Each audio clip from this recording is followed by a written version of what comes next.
Ahoy, everybody. Didn't expect me. But who expects Spanish Inquisition? That's a different type of story. Anyways, it is time to rush in, play some good old Portuguese.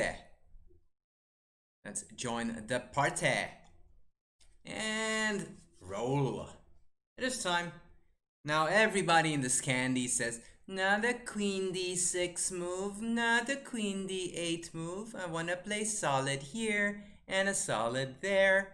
But in reality, it's never that simple. Sometimes it gets trickier. And you can go all Portuguese on these folks. So I'm going to do that. All right. There, I am professing the love for knight f6. Whole point is, I will have that extra option of taking with the knight. Actually, I'm going to take with the queen this time. And actually, this way, this knight is already forced on f3. That is kind of that extra positive. Knight c6, immediately lashing out on that pawn. Let's even castle. Hey, Joyful Scooter, what's up? Bishop e3. Now it is time to open it up. Let's open it up. Let's open up this position. But like, what about doing a bit of stream, especially on our favorite Portuguese?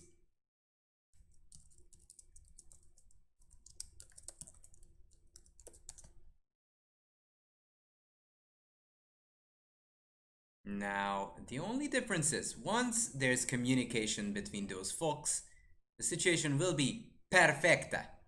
Perfecto. However, do have to get there first. Okay, let's give a friendly check. First and foremost, there, we can block it. And notice now I've got communications. There's still plenty of pieces out of play for a white. Okay, gonna go e4. I don't mind if this exchange happens. What I care for is the opening of the position. Have I been to Portugal?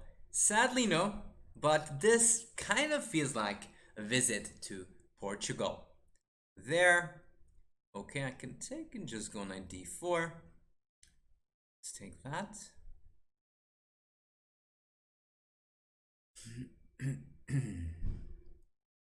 There, okay. I take, queen takes. That doesn't do a whole bunch. Knight d4 is nice. Just jumping in. Just jumping in there. Queen d1. Okay. Comes the big question. Guess I should take. Yes, I should capture. Knight takes d2. If I go knight d5 takes, rook takes d5. F7, knight e4, f5. Let's go. Let's go. Let's go in. It is time to come on in with the attack. The king is in the middle. It's time to open it up. Have I been to Minnesota? Nope. Digging the hat. Thanks. Thanks, man. All right, let's go rook d5. You're just laterally attacking and also have some other threats.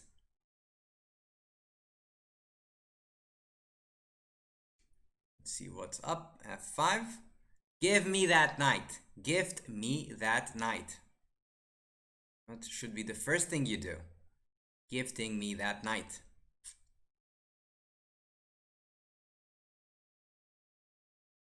That is kind of the only way out.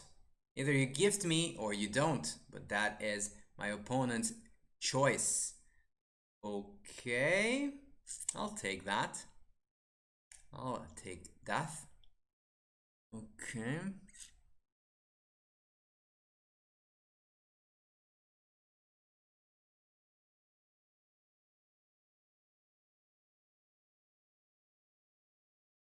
Here comes the big question. Which way to go? I could go here.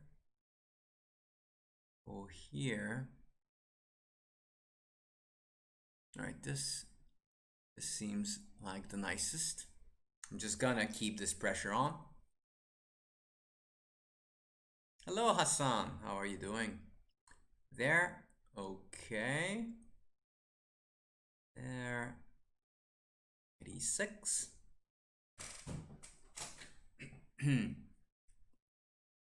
Point is, in this case, I have plenty of folks attacking that knight.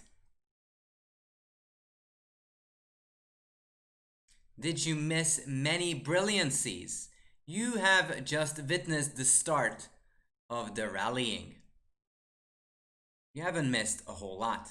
In fact, I don't think you missed a whole bunch, Master Dale.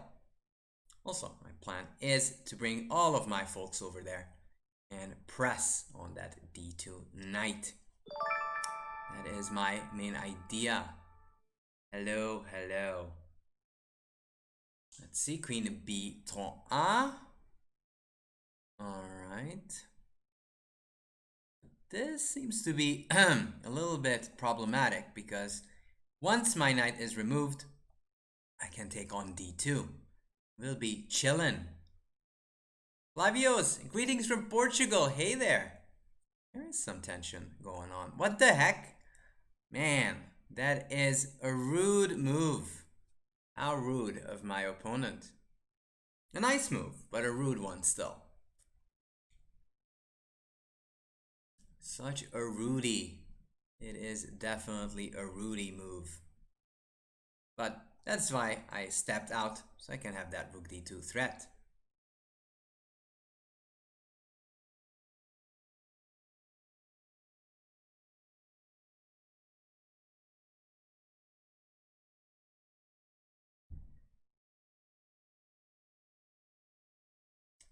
There, okay.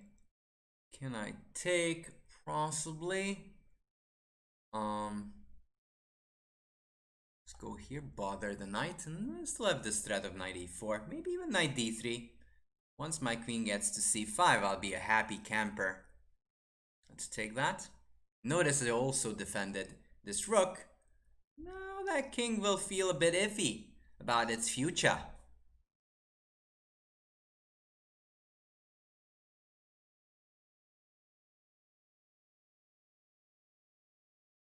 I only have one plan right now. That one plan is to checkmate in 2. That's my plan. Checkmate is 2 is perfect. That's what I want.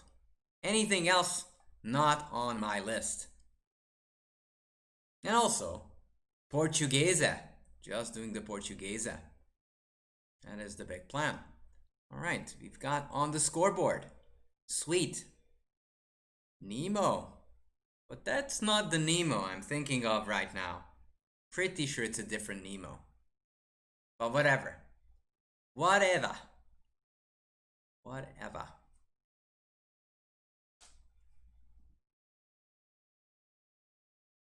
Let's roll. Let's start rolling. That's what I'm about to do. It is, in fact, that, but they underestimate the Portugal value. And the Portuguese is actually of an interesting value. It's an interesting line. I like playing it. Might not be the highest tier. It's probably not the highest tier of the openings, but it is fun to play it time and time again. Alright. Let's Berserkovic take on d5. Okay, let's go knight c3. There, bishop c4. Queen d8 is probably the worst of all three. Queen a5 and queen d6 is better. Knight f3. And now this bishop is just terrible. It's like a French, just it's not even a French. It's kind of like a French imitation, but even worse than that. Okay. Let's switch gears with this bishop, because we're not going to sack on e6, not anytime in the future. I do not think so. Bishop b4, then I castle. Put that king into safety of sorts. That should be a good idea. Takes bc, and I've got the bishop pair. And that makes me happy. Heaven check, Mr. Solak. But I'm still chilling, so feeling good. Bishop d2. And this is one of those things that you want to do. Over defend your pawns. And from that turret, those bishops are firing off at the king. Rook e1. Getting the rook on the open file. Alright, rook b1. Notice that whenever I get the chance to put those nasty fellows, elephants, over there, then you are chillin'. Also, I have c4 in the future. Knight b4, I have all of those guys ready from that threat.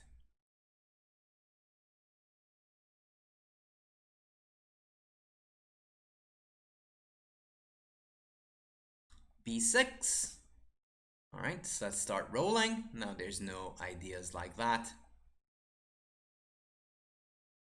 I am in the US, Mr. Solak. Okay. d5. Roll it. Roll it. Got to roll. And in fact, if I could open up the position, that wouldn't make me feel sad at all. Not at all. It would actually make me feel pretty happy. What's up, King Gazoki? What is going on? What is going on? Knight b8. And that's not a happy place. Also, knight g5 will be sort of nasty. Hitting on that bishop. Also my rook. Again, simple moves can make a good life. Queen f3. Just bothering that rook. At the moment, I'm not tilting just yet, so I'm not sure. Whoop, whoop, whoop, that's a rook. That's a rook. I'm gonna take that rook. That's mine. It's mine. Keep it. I'm gonna keep it. It's gonna be vintage my rook. Gonna keep that thingy. Keep it as long as I can.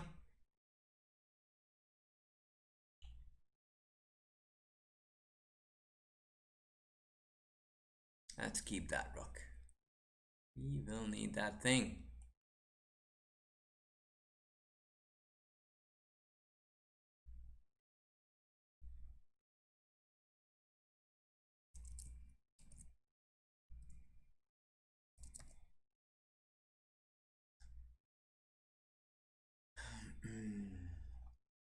Queen takes.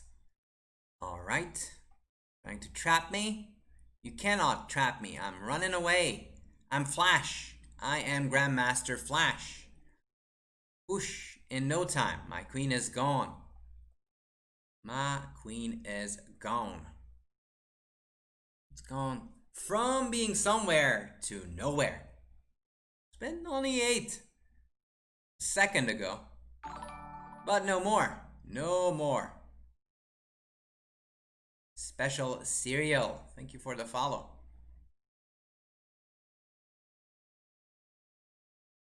h6. I have this funky little move of knight h7. The whole point is if you take, my sneaky little queen will do a whole world tour and take that rook.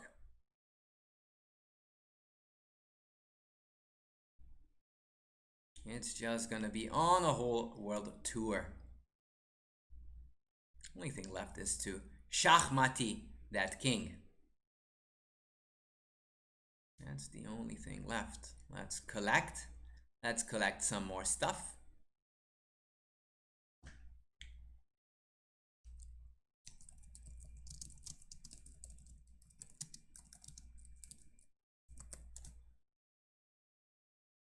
Queen f7 might go rook e8. It's not written in stone. However, that doesn't mean it's not a good move. I would love to play it over there, if possible. If not, sad. But what to do? What to do? Okay, now that is sneaky. And that's what I'm saying. If I go there, they'll eat my rook and I'll be sad. And honestly, I don't like being sad. I don't know about you guys. Sadness isn't the best thing on this planet.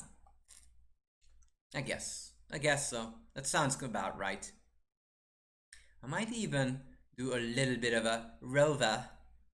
Let's go. Well, I go here. This looks nice too. Asking where that lady is going. Queen there. Let's go rook e3. And now I'm gonna do a rover, but this way. That way I'm doing that rover.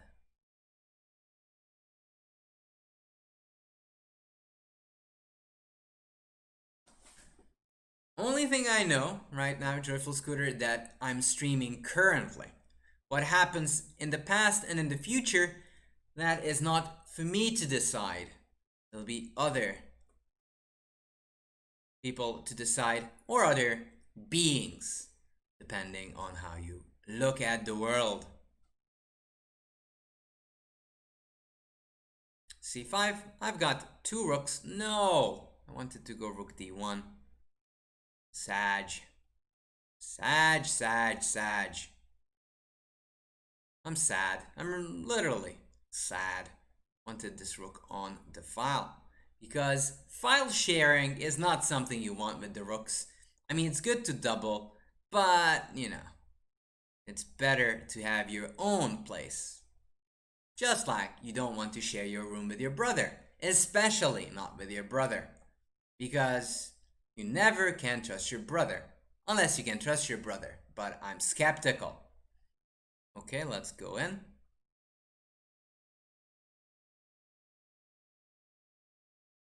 Can you trust your brother? I don't know, I've been wondering that. You never can tell, really. Okay, knight b4. Well, you can capture the pawn. I'm gonna capture the flag.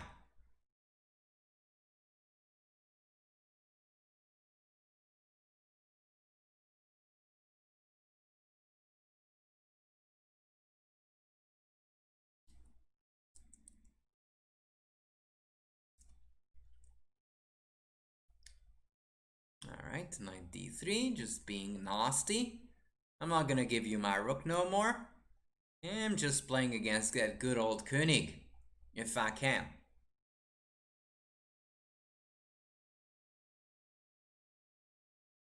Takes, let's go f5. That's gonna be an unhappy king, f6. Might even just take and promote.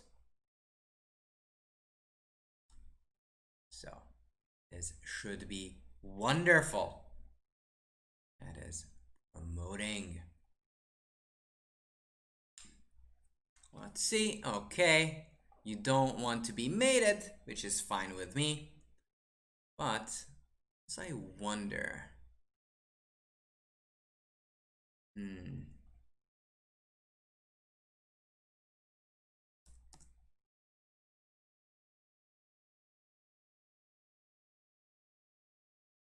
Exam mode.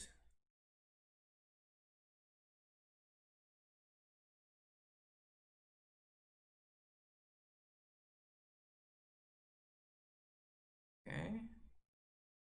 Cool.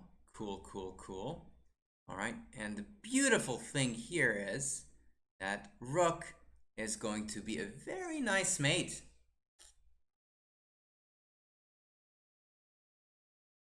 Black king, meet the circle of friends, of rooks.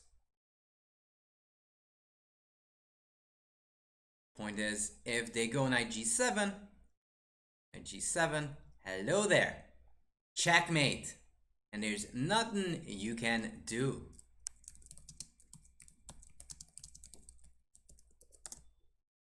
The circle of rooks. And that's very close to the circle of life. What's up with the title? Well, there is such a subline of the Scandinavian that is called Portugal, the Portugal variation. And when did you see three rooks gang up on a king, Moldilocks? When was the last time you saw three rooks chilling around the king? I guess you didn't. That's why I did so. So you see one. Let's just take on d5. Takes knight c3. There. I don't know about this. Queen d8 is the trashiest of all. I do not appreciate it, and I don't think it's that great either. d4 is not probably the best way of playing, but it's decent what I'm doing. Still defended, and I have some pressure on the king side. Portugal is not, but it is in the sub variation. If you did not follow my thought. Queen d6. Okay. I'm gonna go ahead and play h3 so there's no bishop g4 funky business. It's just not what I enjoy. There. Let's go here first.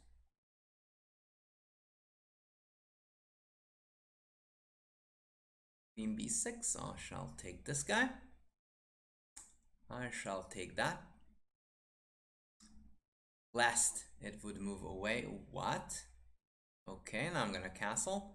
Pick anything on the menu. All I'm saying, you will have quite a horrendous pawn structure. Knight d7. Well, if you are interested in the intricacies of that line, you will see it here. Okay, let's just go queen e3, just eyeing that pawn. And then probably I will go rook e1, just to put extra pressure over there.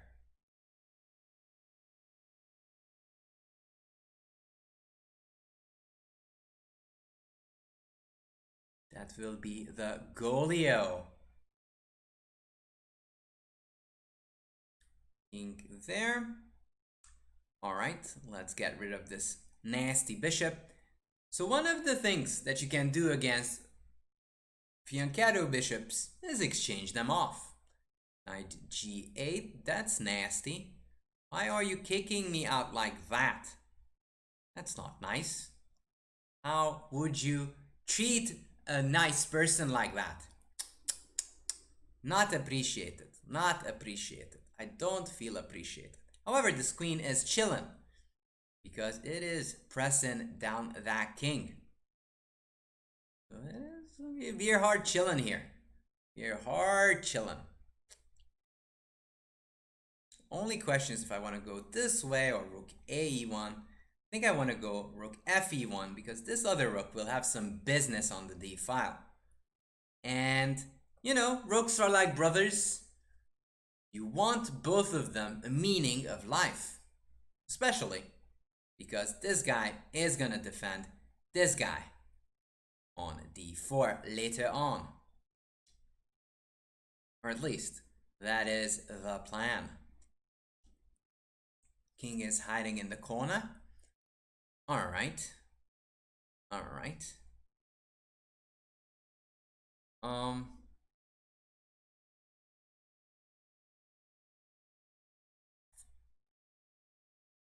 I don't know. This knight is so good. It's just it gives me a heartache to give it up so easily. I don't want to. Like, I might, but it's just too good. Never mind. Never mind. I'm just gonna take on f8 now.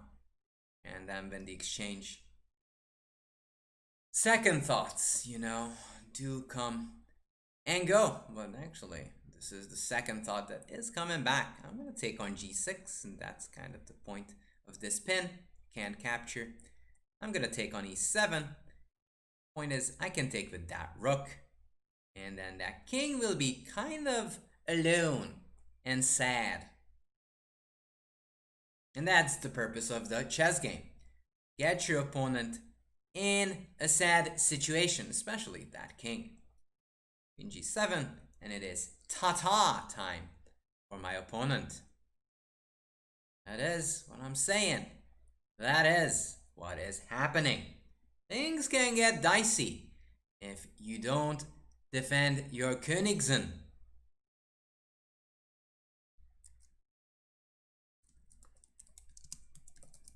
Never create weaknesses around your king. That is something that is high on the no-no list. I don't know what else is on the no-no list, but we might learn during this stream. Hopefully. If we're lucky, we get to know the answers. Gotta start a bit late, so I guess if I get in the top half, I will be relatively happy with the result, although I will be making a push for it. Hello, Oregon. How are you doing?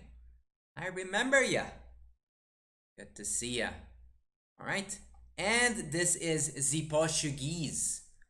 The Portuguese. I'll take this way. There, bishop g4. Now the knight definitely doesn't belong to c6, but my opponent is going to play d4 sooner than later. So I'm going to use that fact to my benefit.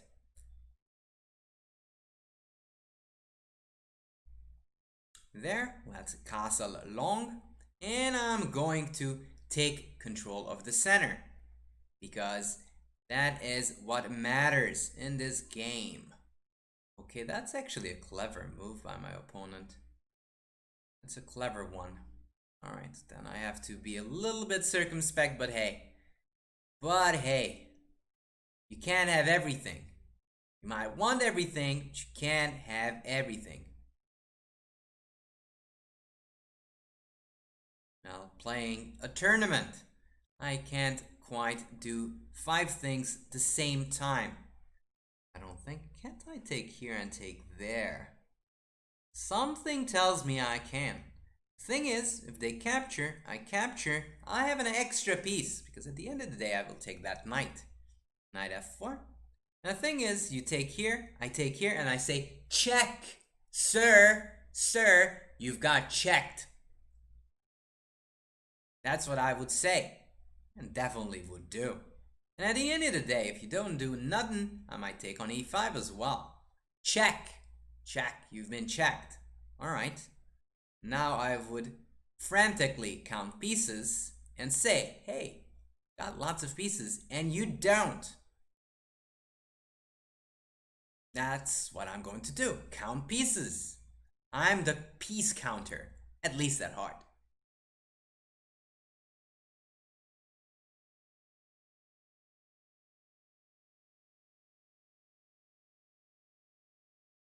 Playing the Portuguese gambit? Poker commentator. You are not wrong.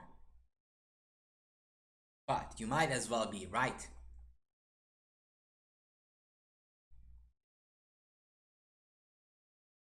That is kind of what we're shooting for here. Yes. Not only that, I am doing the Portugal a favor. Because the Portuguese, that is. The Portuguese is maravilhoso. It's just marvelous.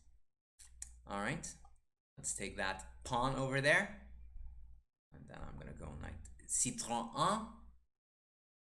Let's see what my esteemed opponent will do in this situation. Thinks. I don't know about what, though. What are you thinking about, sir? Ooh, okay. Okay. I see. I see. Alright. We're going to get quickly a Panovian position. If you don't know what a Panovian position is, just ask. I might answer. I might just answer. Okay, let's get the knight out. Why are you biased? I don't get it. I do not get it. Why would you be biased? And we're going to get this IQP formation. Hope all of you are well versed in IQP land.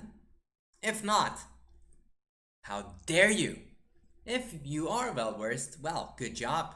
You're supposed to know that. Okay, rook e1.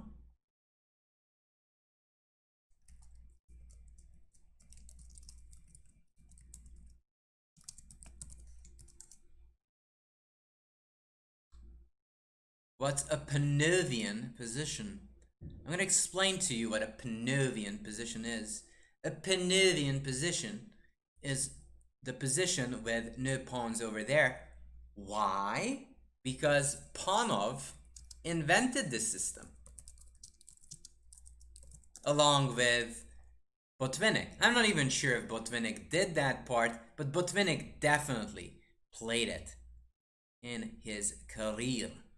A3, so there won't be jumpy jumpies with my opponent's pieces. I don't want that.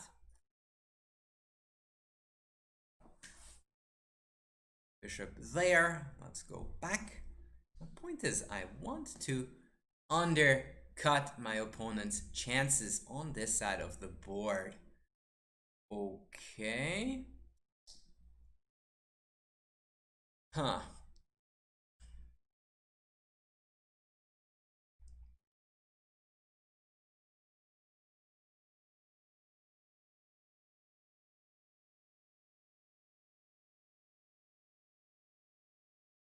Alright, I'm just gonna develop first and look what my opponent is up to. A6. Still have no clue what my opponent is up to. Alright. Okay, let's go rook c1. Knight f6. Okay. Now I could exchange, but why? Why exchange when I can strengthen my position? As you can see, I'm playing and building the idea of a battery. That is what I'm hoping for and aiming for. Now, the bishop ain't that sexy over on c3. However, it does a great defensive job. There, I want to move this guy.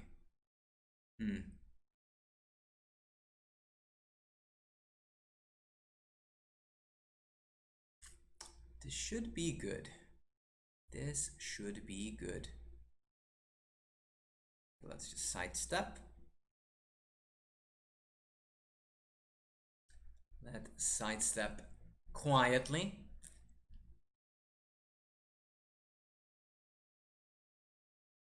My whole plan is to get this bishop to b1 and then build some batteries.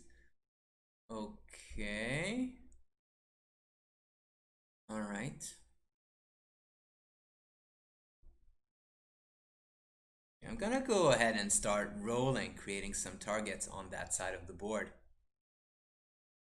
If anything, that should be a good step forward. There. Go knight g5, just activating this bishop, targeting the pawn.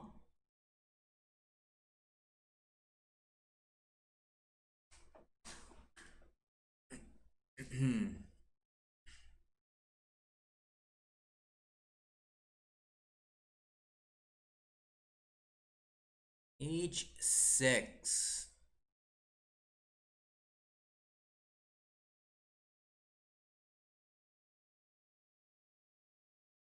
So hard to believe this isn't trash from my opponent. But it might not just be trash. Huh.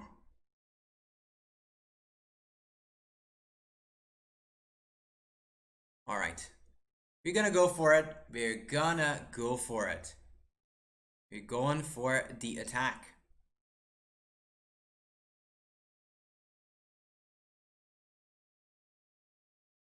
Best psychological trick? Doing tactics is a great psychological trick. That is probably the best psychological trick out there. Thanks, let's take this.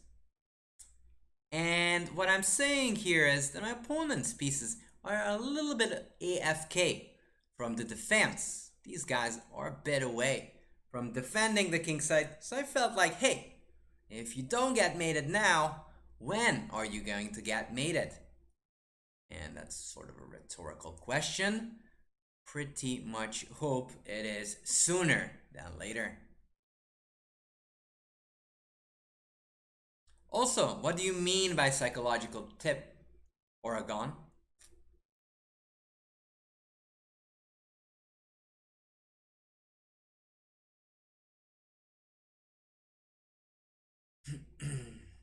And most of the time, the attacks you have breaks through if you have more guys around than your opponent has defenders. I'm gonna go h5. just to break it open on this side of the board.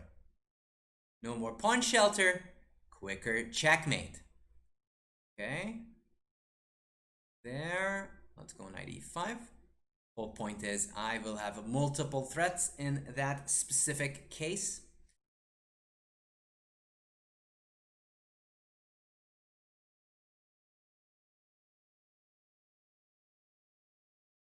Now, my dream would be to somehow get this rook on that side of the board. Will it happen? Good question. I wonder myself. Okay, I think I'll take that. Thank you. I'll take it. I'll take it. There. There. All right. Let's bring the heavy artillery to the attack.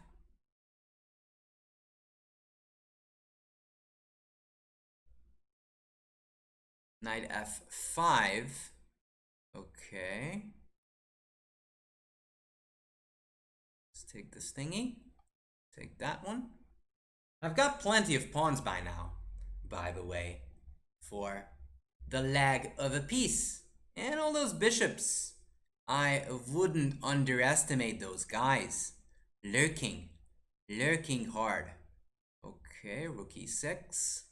Bothering milady. Also looking for attacking ideas on the other side.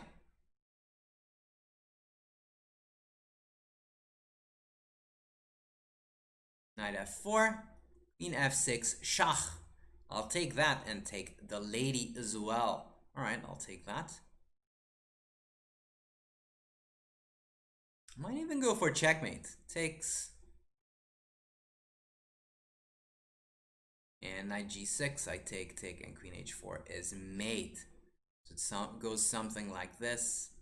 Takes, and here. Not even gonna take the queen. So you can and you should overwhelm your guys. If you can. If you can't, don't. Then you shouldn't. Then you should not.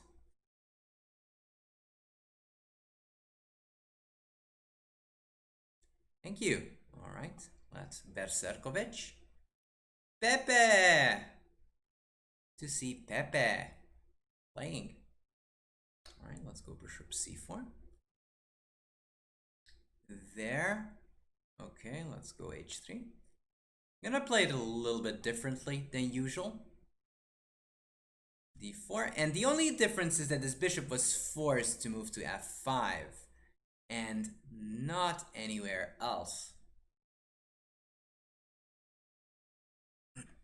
Knight d7. Okay. Let's go bishop f4. Just bothering the lady, which can be definitely a problem at times. Takes, I'll take. Yep, yeppers. That is definitely a yeps. That is a yeps. Bishop b3. That's defended. So even though I have a bit of a lead in development, this queen is kind of chilling on b4, I do have to tend for my king first. If I can do that, situation will be a-okay. Gonna give that pawn. Don't care about that pawnzy. All that I care about is the attack, and also that queen is moving way too much. So 1, 2, 3, 4 moves. And I'm already castled. This king is still in the center. So definitely something that you've got to keep notice of. Ooh, bishop b4. That feels like a queen trap should be incoming. There, rook e3. What? I don't even know if rook e2 isn't winning. Rook e2. There, rook e3, d5, queen a3. Ooh, this looks brutal. And that's the problem with a queen wandering off.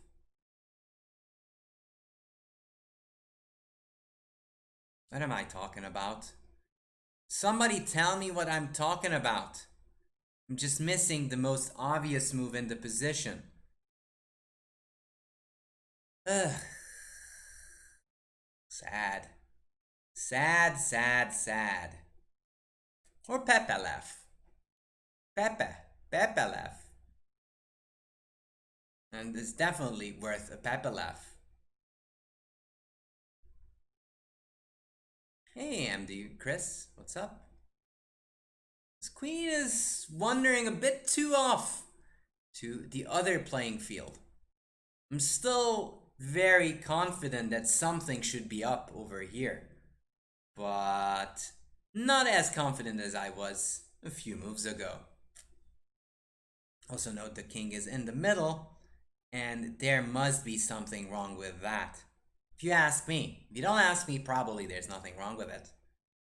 But you ask me, you're in this channel, that's what you get. Sorry. Sorry. This is what you get.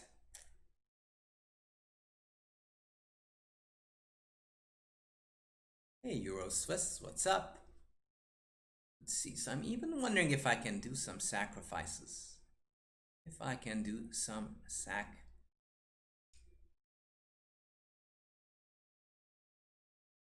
And it looks promising, to be honest with you. With black's whole pieces sort of scattered around the board. I'm not convinced that is not the truth. And the truth is the one thing that we're looking for in chess. Problem with rook e2, queen c3, and takes, and then there's some trickies, and I'm not a fan of that. Takes doesn't do much. And take on g7. For sure. For sure, I'm taking there.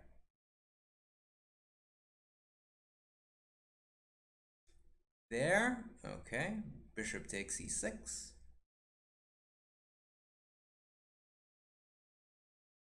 You're keeping that king in the middle. For sure. No questions asked. No questions asked. Maybe I should have asked some questions, but I was out of questions. Okay, rook e6 and queen f7. Don't see how you're surviving. Maybe that's the way you're surviving? Are you sure?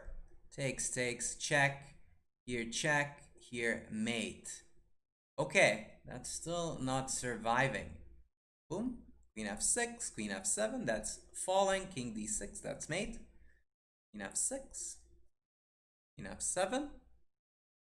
And the queen alone can't win you games. But the queen and the bishop, now that's a different ballgame. That is a different ballgame. Here, Sag, it's checkmate. I mean, Sag, not for me, for my opponent. However, in any other case, I will collect the house.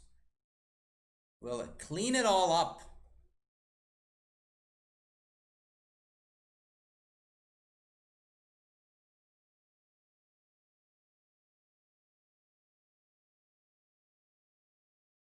I mean, my opponent was tricky. Super, super tricky. Can't check. That's not enough. Just take stuff. Just take stuff, man. Just take stuff, man.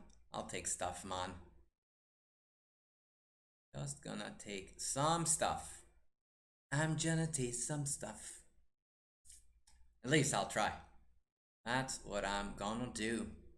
Try taking thingies. Okay.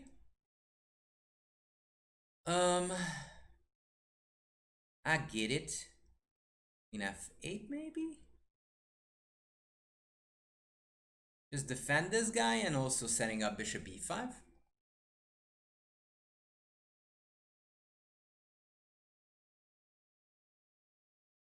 No, there's no arrogance involved. No, no, no, no, no, no. He was just very brave and courteous with his king and queen moves. Okay, you want to mate me? You really want to mate me? Why? What did I do to you to deserve this treatment? What did I do for you, honestly? Honestly, that's not nice. That is not nice. What did I do for you? Or what did I do to you? Something like that. King there. Checkity check.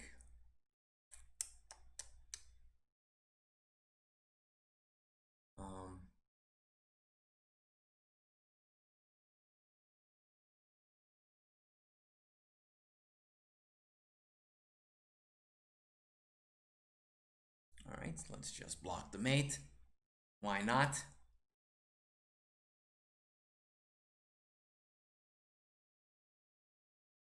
I'm making your workday very unproductive. Sorry, mate. I'm very sorry.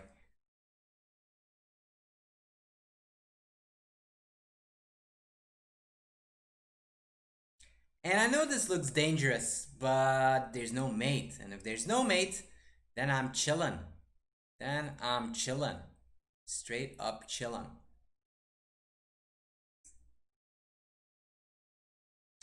There. Okay. Alright, can I check? There. Check. Still does not do anything. It bothers me. That does bother me. Okay. Okay. What about me defending against any of those ideas?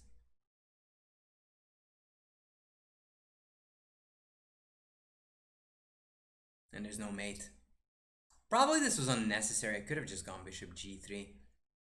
But I was hoping that I could mate. I probably can't just checkmate yet. There, okay. Alright, it's time to get my rook in the game.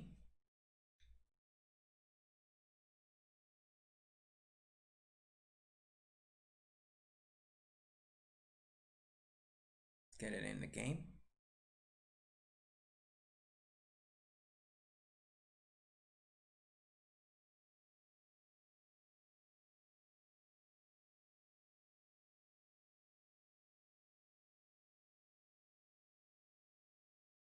Queen b2. Queen b2, let's give a check. Okay. That's actually a sneaky move. Yet again. G1, there's no mate. I defended it. Sneaky move, but there's no mate, and I will always have queen c3. Blocking off everything.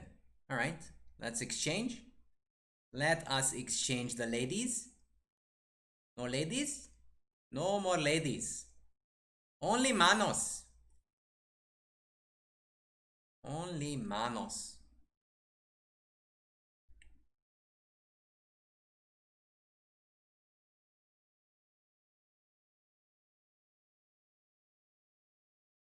Queen b5.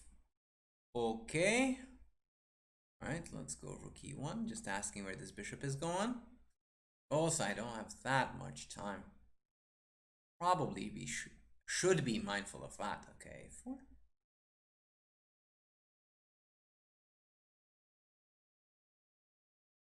Takes then it's rook a1. Apart from that, I will have 50,000 pawns running. So I'll take that. f4.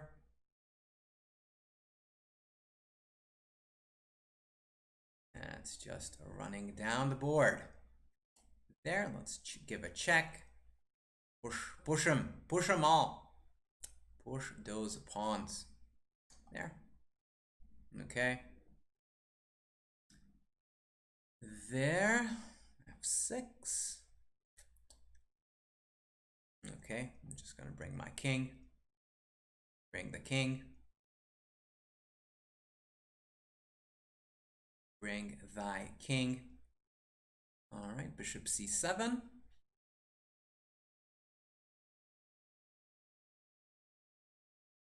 Pinning it. And I'm just gonna walk up with my king. Check. Check. Let's hide. Okay, that's not going anywhere. All right, let's just bring the king.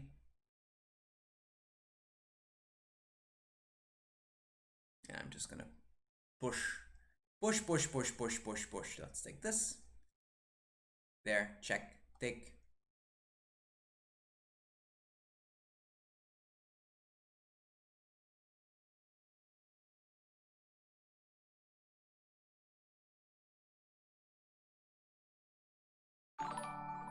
Let's run, run, run. Run, run, run. Run, mate. All right. All right. Well fought, sir. Well fought, Papaloo. Also, shout out to Papaloo. I hope that is correct. No, I mistyped. No, can... Ah.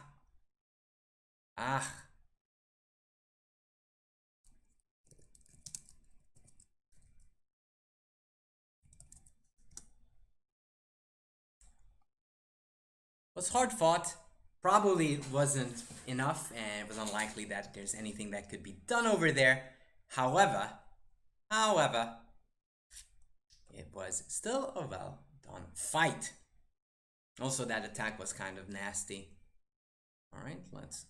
Berserkovic, obviously the Portuguese.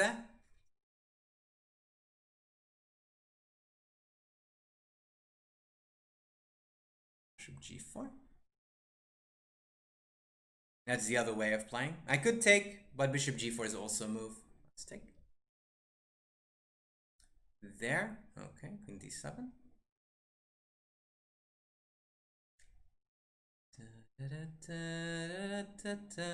Knight c6, c5. Sort of an improvement from before. What I'm thinking that in general, the Portuguese line is beautiful. That's my thoughts. Those are my thoughts. Any other thoughts? Not welcome. Not welcome at all. I mean, obviously they are. Duh. Only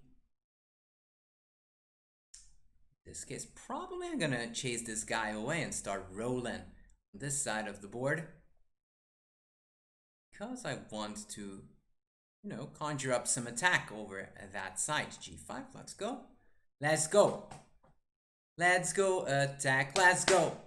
Let's go attack. Let's win. The Portuguese is great, great.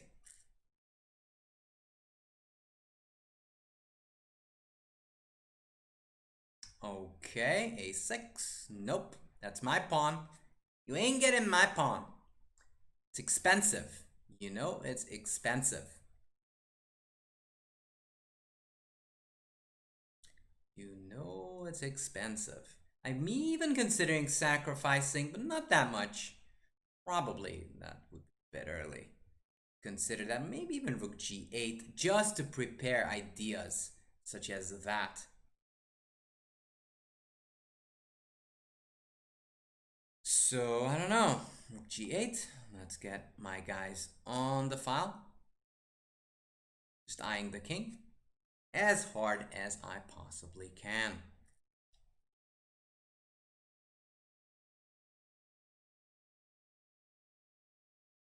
Possibly g4 will be high upon the list.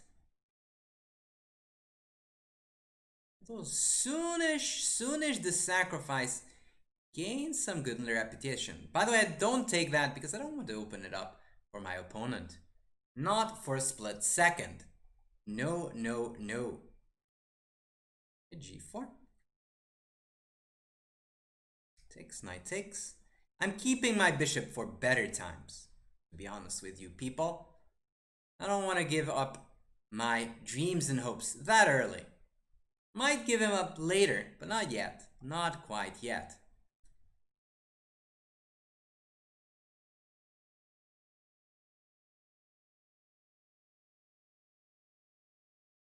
Okay. So now I again just need to connect those guys. Now that was a really bad move. f3 had to be played. Good or bad, had to be done. There, queen h3 and Schachmatt neu. Grande Schachmatt neu is incoming. Very, very big mate is. Showing up on the board. Quite a grande one.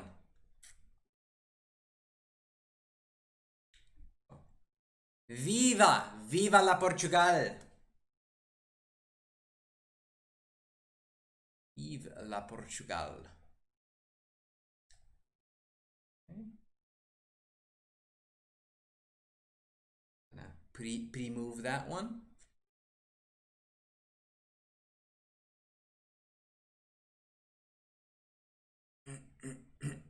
By the way, guys, if you think about biggest talents of all time, who is up on your list?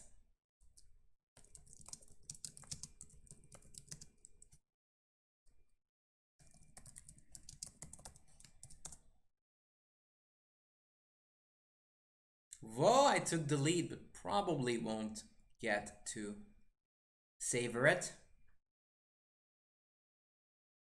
I don't know.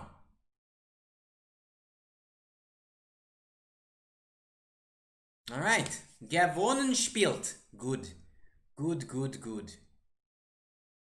Very, very, very good.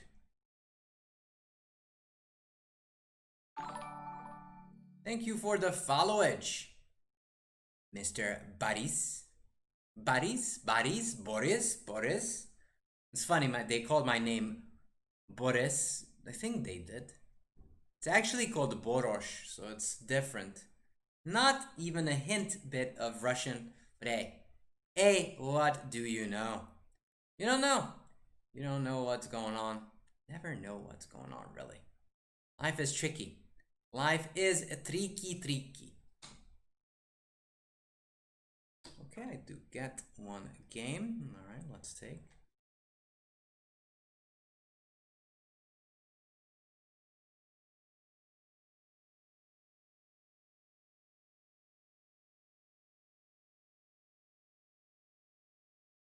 How tall am I? 6'9".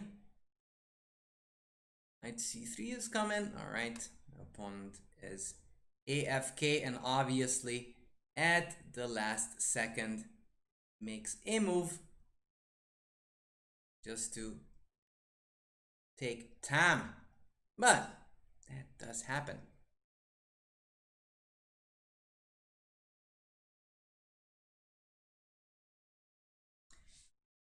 Let us go. All right. Sometimes I don't understand people that sleep. Like, I understand when you sleep normally. But when I see my opponent just sleeping on her move, that's kind of the one thing that I don't get. It is okay, you can sleep, there's no rule against that.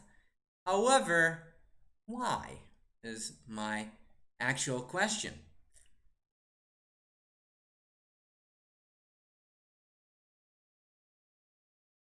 Although maybe I'm being a bit salty in this sense.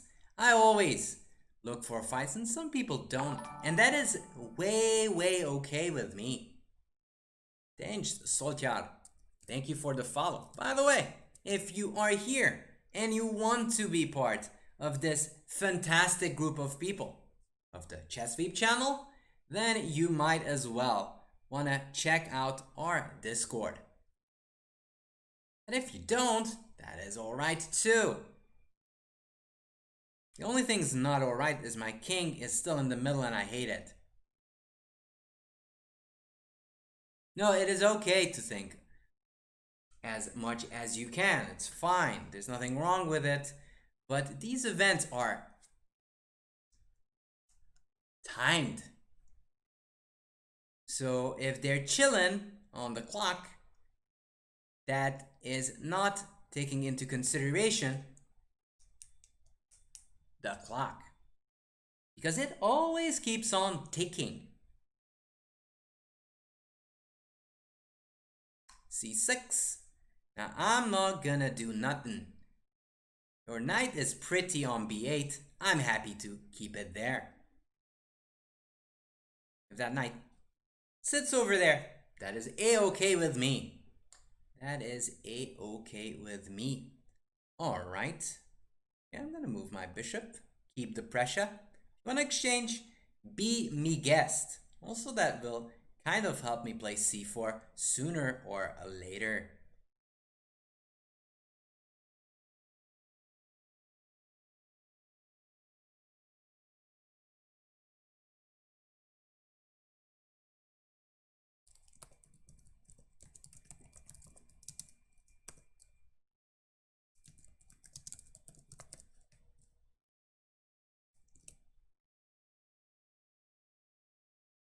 I have a question for all of you who are loving the idea of reading polls. So if you check that out, that might be to your benefit. If you don't check it out, that might not be to your benefit. Now I'm gonna go c4 because I'm greedy. I want that pawn to be defended, and then I go full Castellino. I don't care about pawns. Take them. I don't care. Rook a1. All I care about is piece activity. Bishop f6. Let's go here. Look at those bishops. Look at the mighty bishops. They're so pretty. Euro Swiss, thank you for subscribing with tier 1 Submarino. Not to be confused with a Submarino sandwich. Although you can confuse it if you want to, that's fine with me. And that rook is going to be parting ways from this planet. Was good staying there, but it's probably gone now. I go back to d5, so that bishop will live a long and prosperous life, the way it should.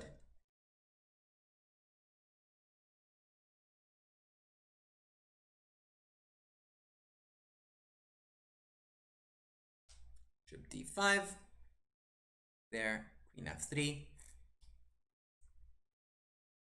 And this kind of reminds me of the famous moment. It's actually kind of funny. So Korchnoi was playing a dude. The dude was completely bust, like completely lost. Just like this. What a coincidence. Anyways, the opponent was completely lost. But that didn't really perturb the guy. It was over the board chess. You know, people used to play on the boards and stuff like that. Yeah, I won. I'm impossible. Anyways, back to the story. So, Korchnoi is playing this dude. Korchnoi is completely winning. Nothing really happening so far. And he keeps on, you know, specking moves. Left and right. Looking at Korchnoi, not looking at Korchnoi. Something like that, both of them. Then Korchnoi, as a big gentleman he was, he looked over, said, Sir, would you be kind enough to resign? And I don't know what happened after that exactly, but one thing for sure, the dude got intimidated and Korchnoi won swiftly, in due time, for whatever he had in mind. Portugal World 1-0, exactly. Alright, let's go to challenge number 2. Let's go here. Join this arena. So Korchnoi wasn't quite a people pleaser, but was a fantastic player, if you ask me. But even if you ask anyone else, he was. By the way, do you guys know who Korchnoi helped to become world champion? I'm curious, dear chat, if you are well educated in this sense. Think about the 80s, 70s, 80s. Korchnoi was an important person of that whole era, apart from his usual matches.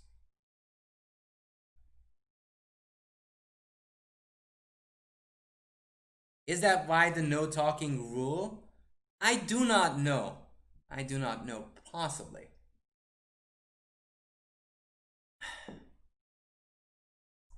So who did Korchnoi help to become world champion? And how? No, he actually made and played a match with Karpov, Jim Volker. So I wouldn't be so sure. He's super famous, by the way. He is super famous. And I am gonna drink some liquid so I can keep up with the energy. That's why I drink liquid. Keeps me fresh or something like that. Okay.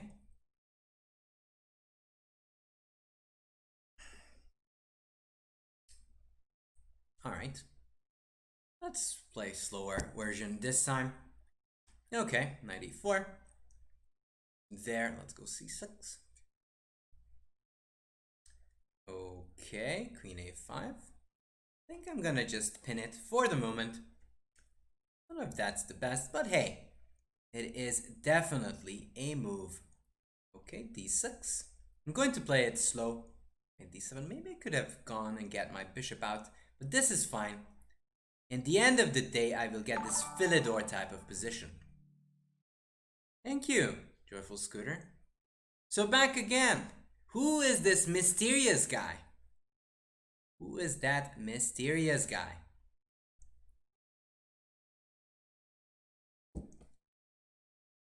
That I'm talking about. Bishop d3. Okay, now b5 is a bit too much, I guess. Let's just drop back. b6, and I'm gonna get my bishop out. Again, it's all about communication between the rooks. Nope. So, in the 70s, late 80s, I mean, not late, but the beginning of the 80s, this grandmaster was slated to play a match versus Korchnoi.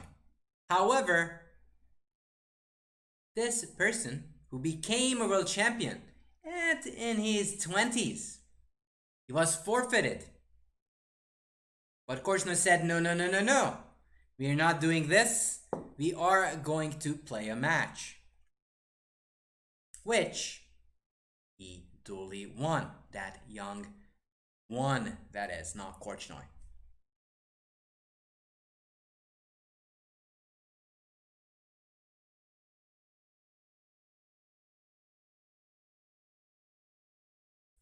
King h1. Okay.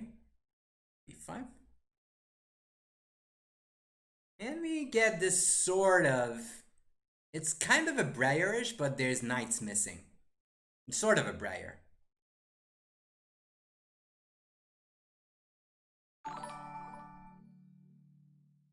Yes, indeed, it was Kasparov. The Hound, thank you for following. It was Kasparov. Kasparov was forfeited and would have lost the match. History would have been totally different if not for Korchnoi, who said, no, no, no, no, no. I'm going to play this match with this young fellow because I care. I care a whole lot about this match and I want to face him. I'm not gonna back down from that challenge. And that is something. That is quite something for Korchnoi to step it up. He could have just said, it's done, I'm moving on. But he didn't want to do that. c4, okay. Now, I will take on d4. And at the end of the day, e4 pawn can become a strength or a weakness. It can be both, actually. There, if I take, bishop takes, c5. My whole point is I want to take, and that can become a target. Hopefully, will be a target.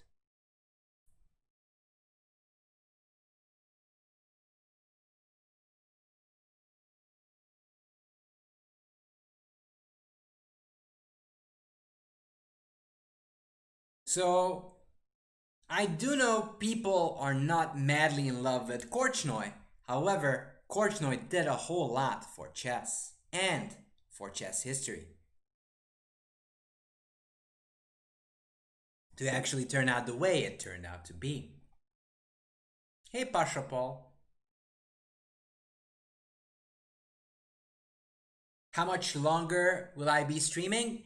It depends on higher beings and other undescribable methods of existence. So if they, them, or it, or the cosmos decides I should end in 15 minutes, then it shall end in 15 minutes. But if the cosmos says, what the heck, Dennis should be able to stream, then Dennis will be able to stream. Okay.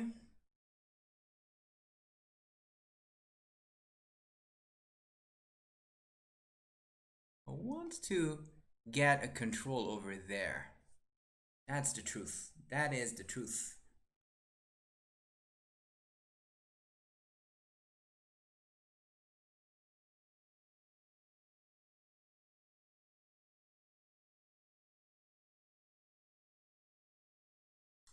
There. Okay, let's go bishop f6. It takes. So, yep, nobody said Korchnoi is perfect. Nobody ever claimed that. But he did have a big say in, forming history. Which is something. Which is something.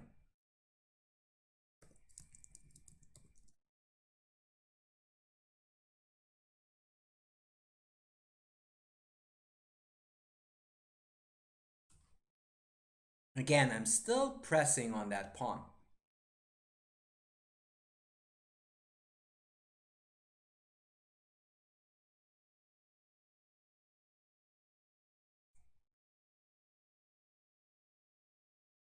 And that's kind of something that adds up with Fischer.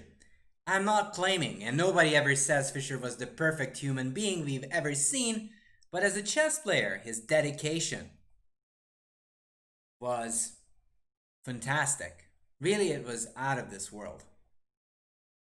And also, look, he had a tough time existing. Just merely existing was tough. There, what if I go here and back? I'm gonna go here, just defend this guy and just set up to double. So even though Fischer wasn't like the greatest being, he did have a terrible life. And chess actually saved him mentally. Problem was, he divorced the game of chess, not the other way around. Chess wanted him around. I mean, at least the community.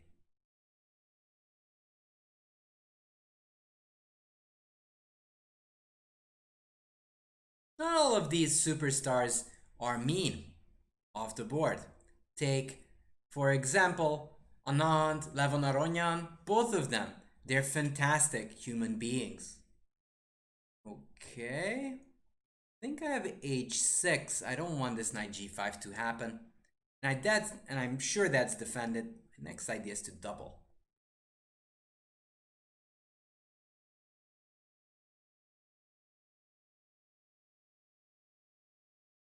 So there are many, many, many people who might seem, standoffish, but they're not. Just because they're brilliant at a game, that doesn't mean that they have to be terrible people. They're not. Also, talking about Judith Polgar, I've got the luck to meet her. She's a beautiful, beautiful human being. Honestly, it's normal to get starstruck when you see her, but she, treats you really well.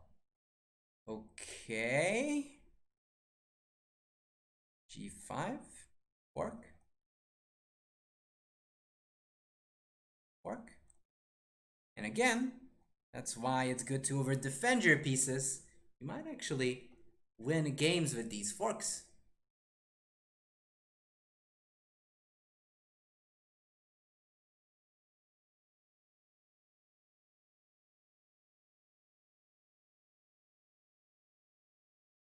Who's the more or most controversial player so far?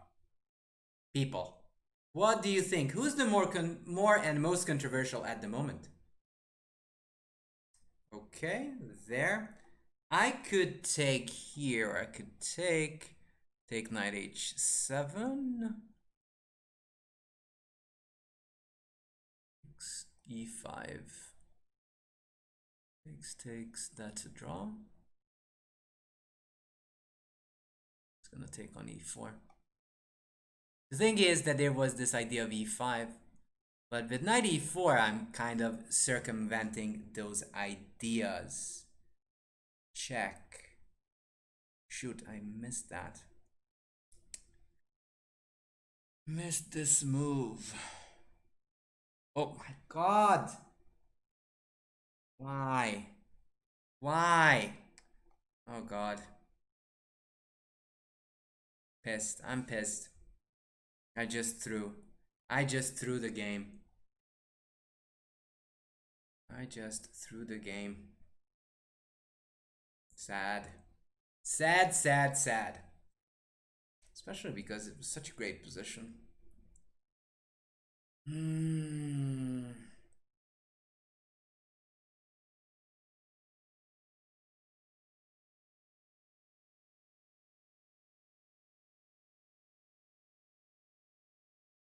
Yeah, probably I should have just gone for the draw. Have just gone for the draw.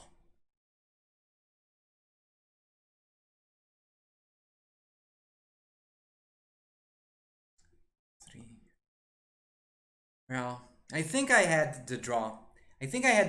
But that's all I had. My opponent fought well, so it was very interesting. Instead, I should have just taken the draw. But I didn't. I thought that I had more. But hey, that does happen, unfortunately. That does happen.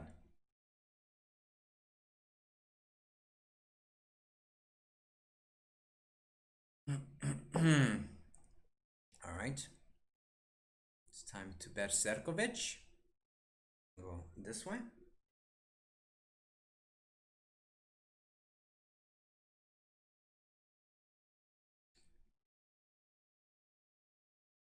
Yeah, I think at the end there was a draw. Probably we're going to revisit it after some moment, if we will have some spare time.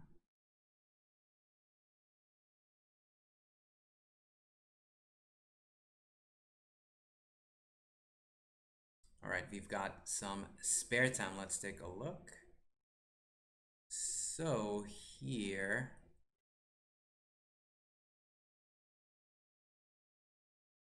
board here. Yeah. Here, e5. Ah, knight g8. That's what I missed. I thought that I could take. But it's not even a draw, man. Because they take all my pawns and I can't block. Ah, but knight g8. Ah, knight g8. Okay. Let's see. Now I see.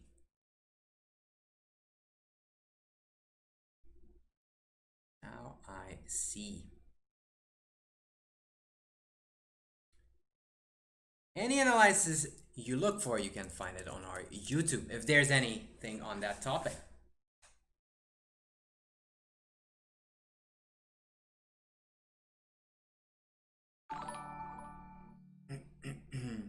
Normalista, thank you for the follow.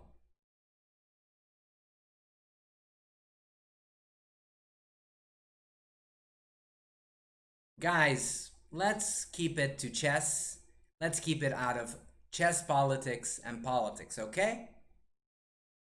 I understand it's a fascinating topic, but I don't think we should get into that.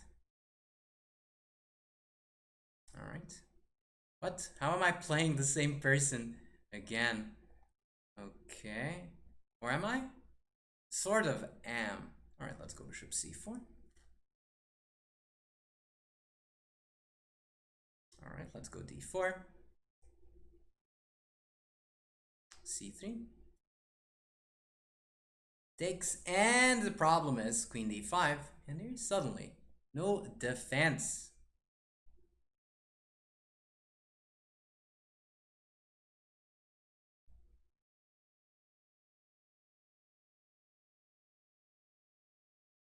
And sometimes you've got to wonder what's going on in the game. It's very, very easy to lose this way.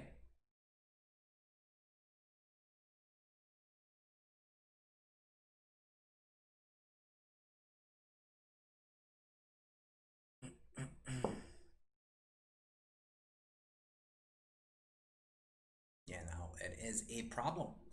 This is a problematic position in this way.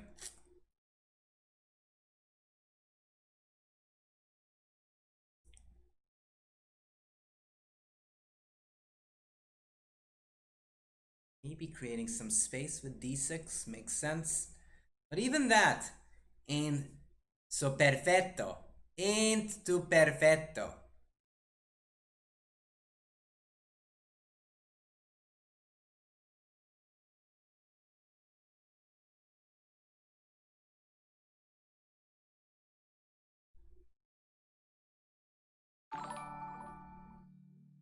Thank you for the follow, Wrath Chess.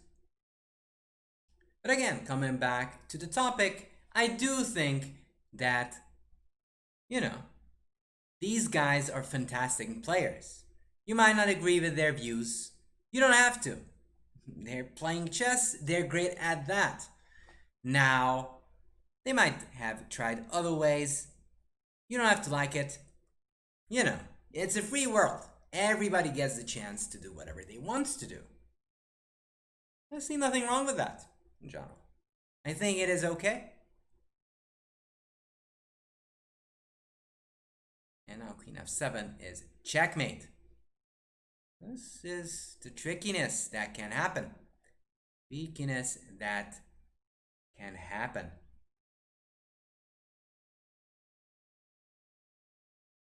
Now, my opponent definitely saw the idea of Queen f7, because there were very few ways to defend it.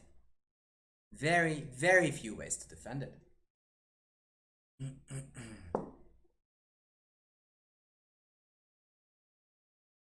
Okay. All right, let's do a bit more of the Portuguese. Why not?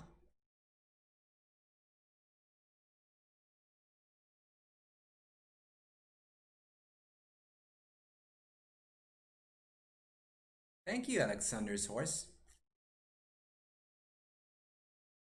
There. All right, let's take Queen d5.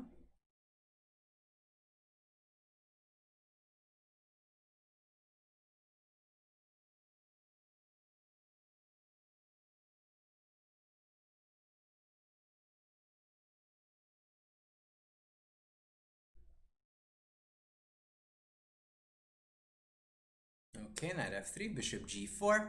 And again, I can do my knight c6 stuff, which is a fun thing to do, especially in these type of positions. Lots of pressure on the d4 pawn. Castle.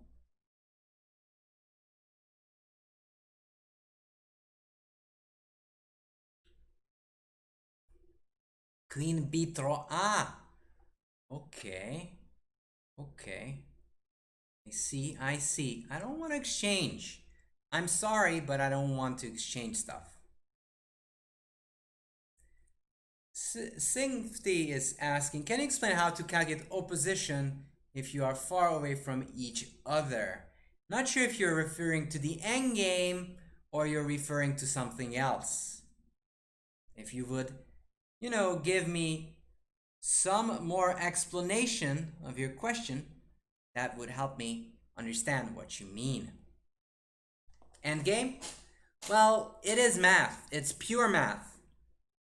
You just have to calculate one by one by one. That's all. That's all there it is to it. Bishop d6. It's simple. It's just simple stuff. Sometimes they give you techniques, but sometimes you just use your fingers. I know, that's disappointing, but that's the truth. That's the truth. We do use our fingers for that. All right.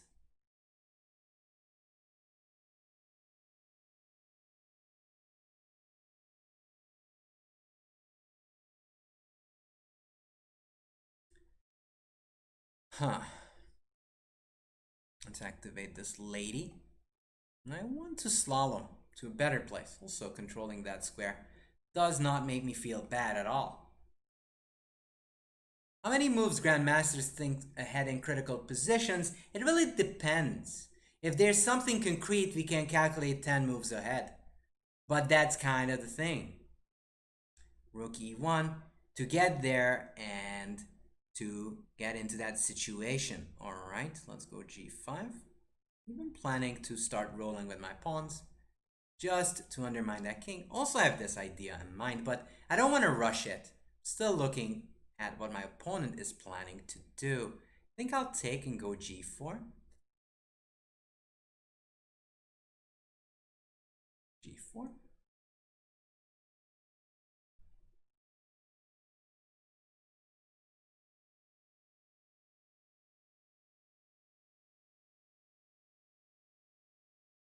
I'll take.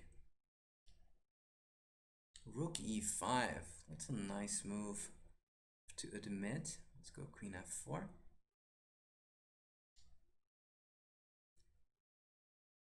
So we are only talking about chess history. Anything else? So chess history plus chess. If we get into politics, that will be a red flag. So I'm letting you guys know who keep bringing it up. That is gonna be a no-no. Don't Cry Wolf is saying calculating is just stringing moves together, but you have to search and find the right moves. Well, yeah, it is basically stringing moves together, but it's hard work. It's not that easy. It's not that easy because you have to have the right string of moves. If you have them wrong, I'm sorry, that's not gonna help you at all. Okay, I think I'm gonna go a6. Just capture.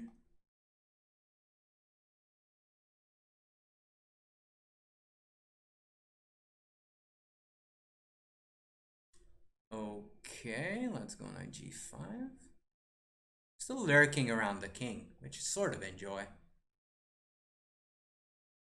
So yeah, I mean, it really depends on the position. Some position gives you the chance to calculate tons of moves ahead, but some positions you can't. Like here, you can see like 3-4 moves ahead, but not like 10.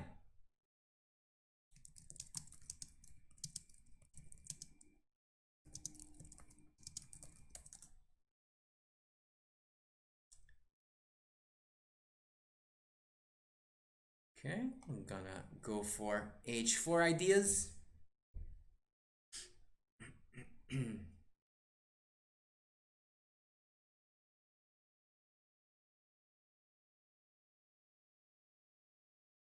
I mean, Korchin is a fantastic player. Whoever says he's not fantastic, they're out of their minds. He's fantastic. He is a legend. And his will to win surpasses many. Maybe not Carlsen. But apart from Carlsen, everybody else, he is head over heels one of the more vicious players out there. He always wants to win, and he does everything to reach his goal. Probably he was the most ferocious player of his time. Big Bear Mishka, yep, Carlsen is great, but we're talking about 60s, 70s, and even a bit of 80s. He was ruthless.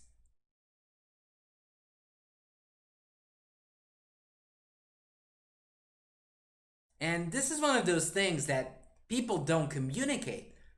Look, yes, Carlsen is here, you see Carlsen now, but he did have predecessors. Some fantastic players like Korchnoi, like Smyslov. In fact, Smyslov's match versus Botvinnik is overlooked, even though it was quite a good match. This idea, I think I have knight f3, gf, gf, here, and it's almost mate. Here, takes, doesn't do nothing, but knight f3 is quite great. And I'm blind. Blind as a bat. Oh my goodness. Why am I blind as a bat today? I am blind today. That was a very nice move. I am blind as a bat. Dang it. Dang it. That's just so annoying. Okay.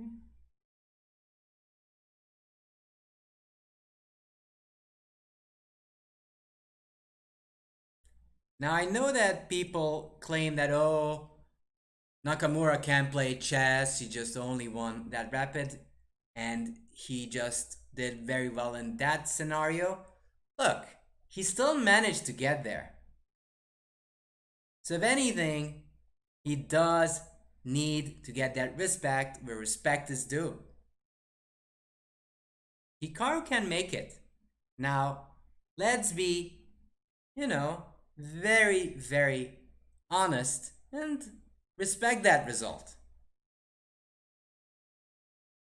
It's not at all unlikely that with his new form he can get somewhere, especially as in this case and in this scenario, we can especially say that he's building some sort of, a mental block for Carlsen.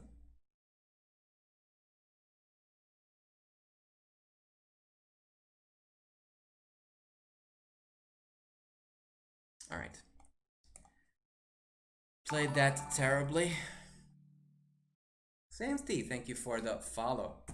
All right, being cheesed by these guys. All right, we've got to stop this. We've got to stop this. Whoever said Hikaru can't play chess, Zurvan, nobody claimed that. They kind of are like long-term skeptics of Hikaru, not seeing him as a potential challenger. And what I'm saying here is, I think you're wrong. I think Hikaru can become a challenger. Especially if he gets as far as to play a match, he will be there. Alright, it is time. It is time to pick up space and speed. Okay. There. 3. So he can get to that match, and if he does, it won't be easy. Won't be easy. For Carlsen, that is. Okay, check.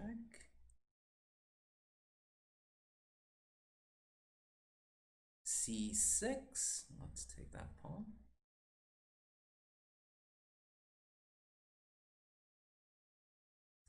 There, let's take that guy.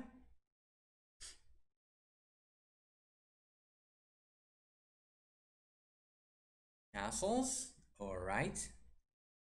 Let's go h4. I might even go h5 at the right time. I'm not even sure if I'm not gonna do that. I might do it.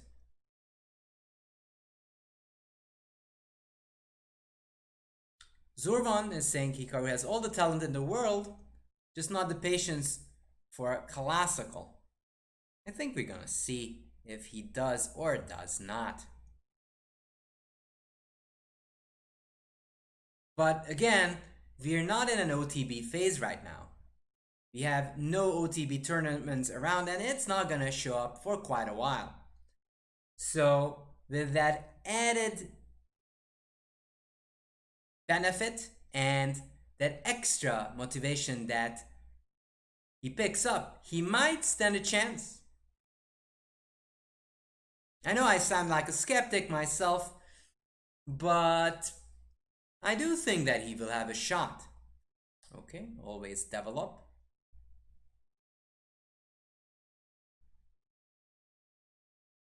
There, knight f3. We're opposing. And once I'm castled, this guy on d5 will be super weak. Unofficial World Championship. Okay, unofficial World Championship is a bit much. I agree with that statement that, that is a little bit of an exaggeration. But still. Okay, I'll take this. The guy.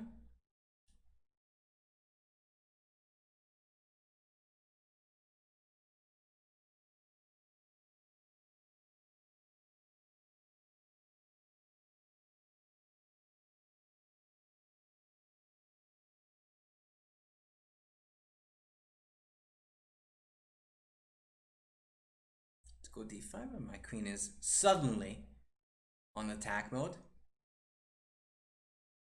The world champion respects Hikaru, says it all. Yeah, I agree. h5. Now, start rushing my d pawn. Let's start rushing the d pawn down the board.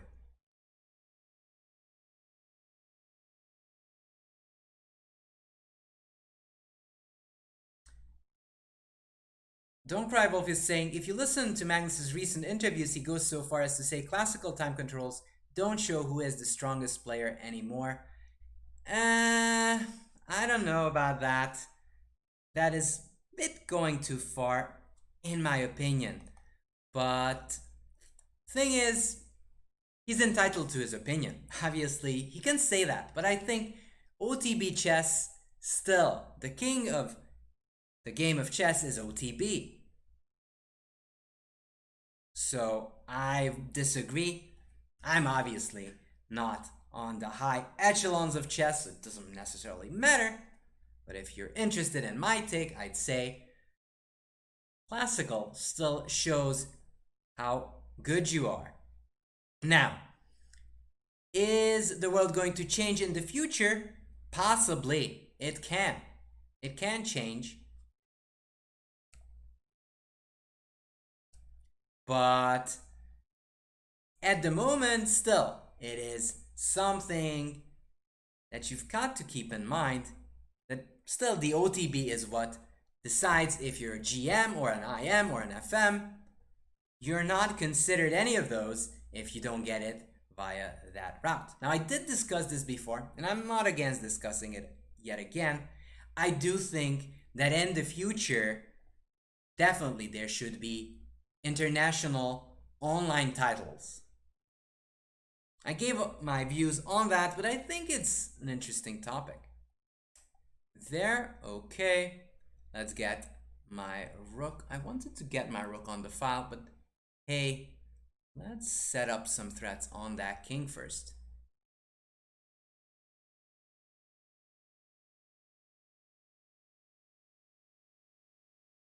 Computer prep, more relevant? I don't know. G2, and now I'm actually setting up this idea.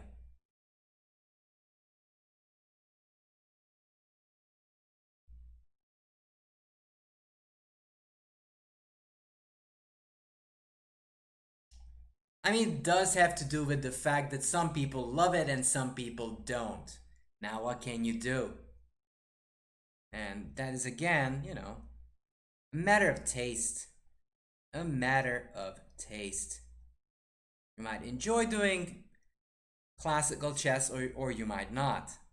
But, okay.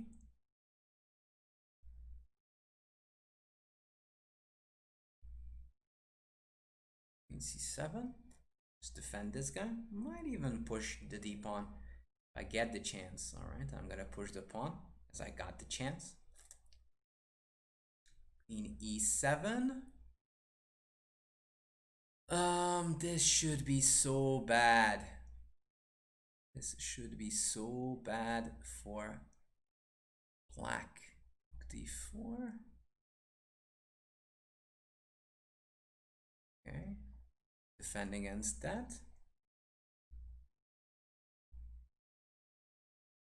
Takes. Check. There, queen c8. My whole point is I want to checkmate. And there's no checks there, but in this case, I just take on d7 and it's game over.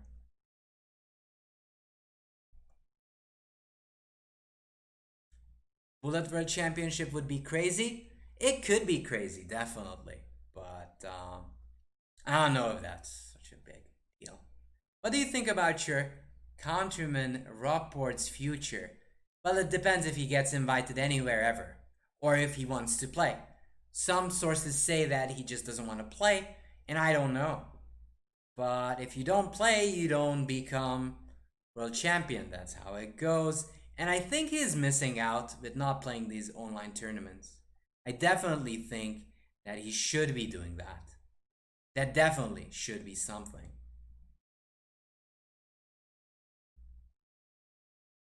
But I'm curious what you guys think.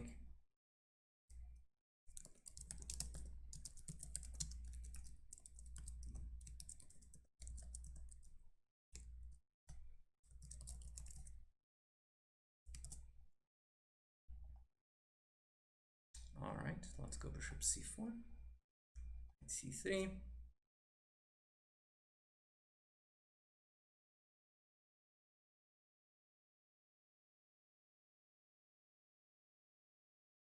What did I think about rubbish that's quicker than 1 minute chess? Yeah, I have no opinion.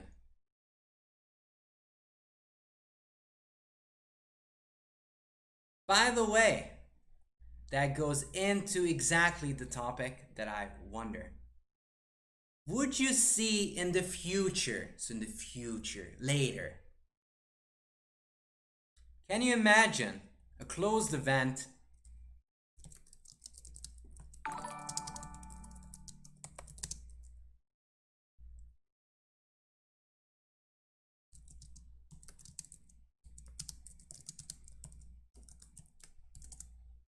that can give you a norm? And that would be an online event, of course.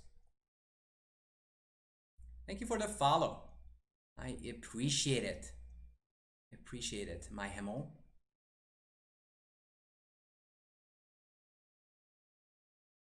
E6. We're going all good old Grand Prix style. And then, by the way, if you are into Grand Prix style, can't speak, Grand Prix style, then you might want to check out one of my videos discussing exactly that topic. How to check cheaters in an online event. There are multiple ways. I don't know the details, but chess.com, everybody has specific measures that they take. Bishop b3, get that knight out of the way. You would invite Rapport. So you guys actually missed Rapport. That's good to hear. I'm very, very happy to hear that.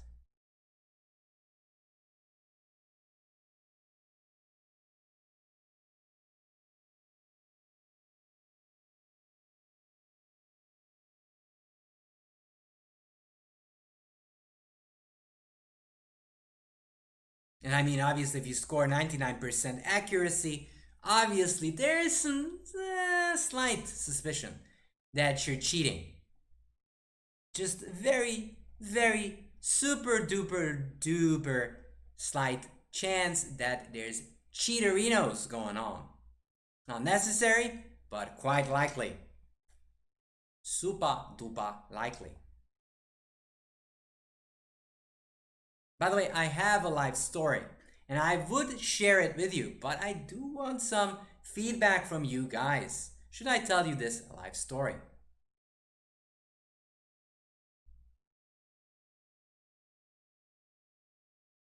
Okay, there. All right, I'm gonna close it up. And those bishops will be horrible.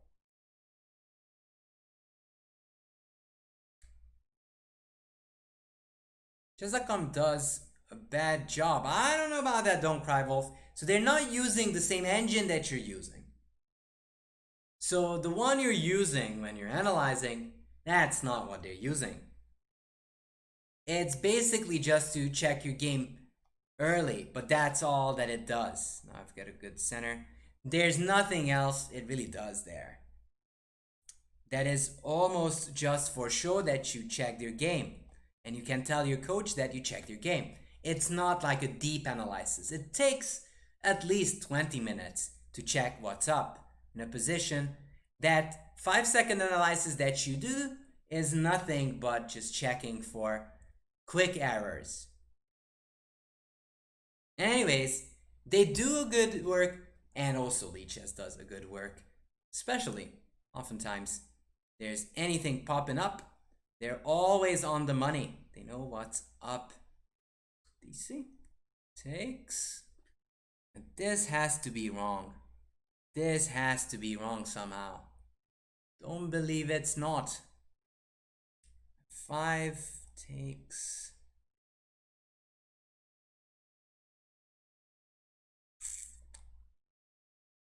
$7.96. All right. Let's go. Let's go. Let's go for the Materino.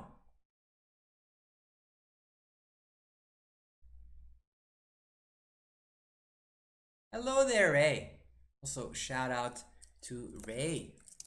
Definitely check him out. Knight takes b5. I'm not a sadist by nature. Maybe I am. But I'm gonna play f6 because even if your knight moves, I'm gonna remove your bishop. And I'm gonna be super happy in that case. Materino indeed. How's life, Ray? I haven't seen you. How's the US, not the US, but the US team doing so far in the Olympiad? Man, I'm freezing. My brain freeze all over me. Let's take that thingy. Let's take that thingy. There. Alright. Now I could go here, knight g5, and that's checkmate, but check, queen f6 is more mate. That's more of a checkmate. By the way, I've been doing some puzzle rush recently, and the more I do it, the more I have to admit, how the heck do you get 90? How do you get 90, Ray? How is that possible? How much time do you spend on one puzzle? It's like you spend like 0.50 seconds or something. Although, I don't know, it's kind of different now, right? Because it used to be 4 minutes, now it's 5.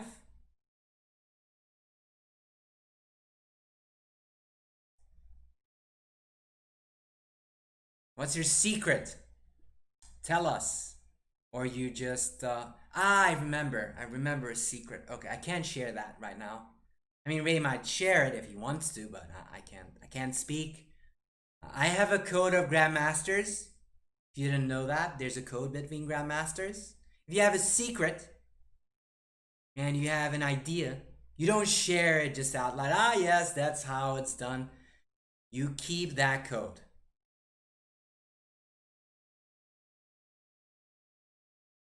The GM code, yes, poker commentator, indeed. All right, let's. Berserkovic. E4. All right. Viva la Portuguese.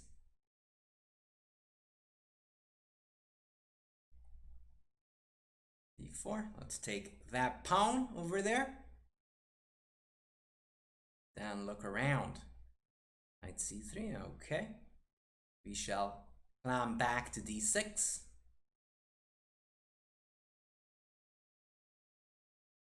Now I know when to be quiet, poker commentator. I know when to be quiet. That's what they teach you in Grandmaster Kindergarten. Always know when to shush. Actually, you never know when to shush, but whatever. You never know when to shush. Or at least I don't. Oh, you don't know? So I've been checking, and I don't know how you make those puzzle records. Like, how do you do them, man? That's all I was kind of asking. That how much time do you take for one study? That was my big question. Okay, let's get that knight in the center. Put pressure there. Puzzle rush, puzzle rush. Queen b3. Ah, I don't get queen b3. I don't get that move at all. 6. I don't get this idea.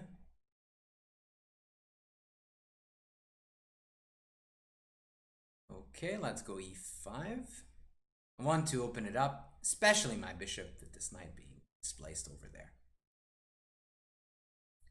For the survival. No, I'm not talking about the survival, but for the other one. But if you want to keep your secrets, fine. That's fine with me. There. Okay. Takes.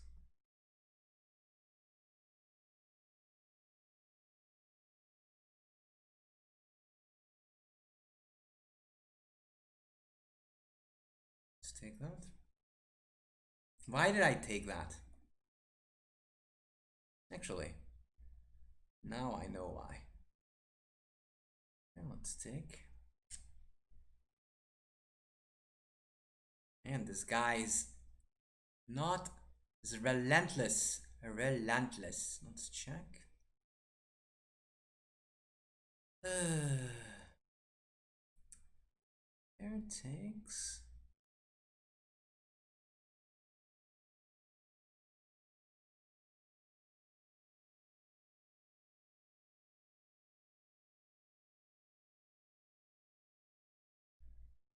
Let's take.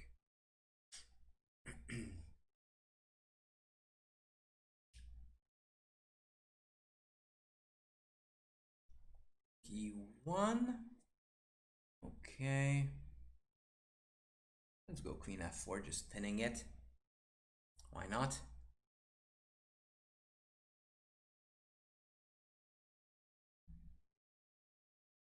You go as fast as possible. That's what I thought, because 90, that thing is incredible. I've been grinding a bit, but that's a lot. Man, that's a lot.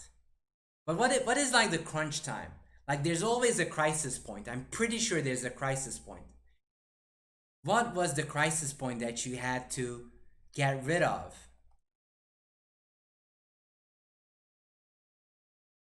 And I'm gonna bring my rook in. Attack.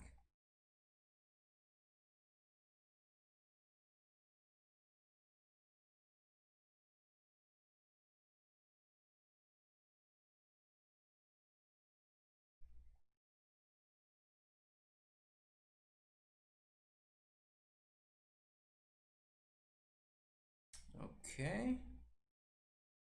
All right. I shall take that pawn.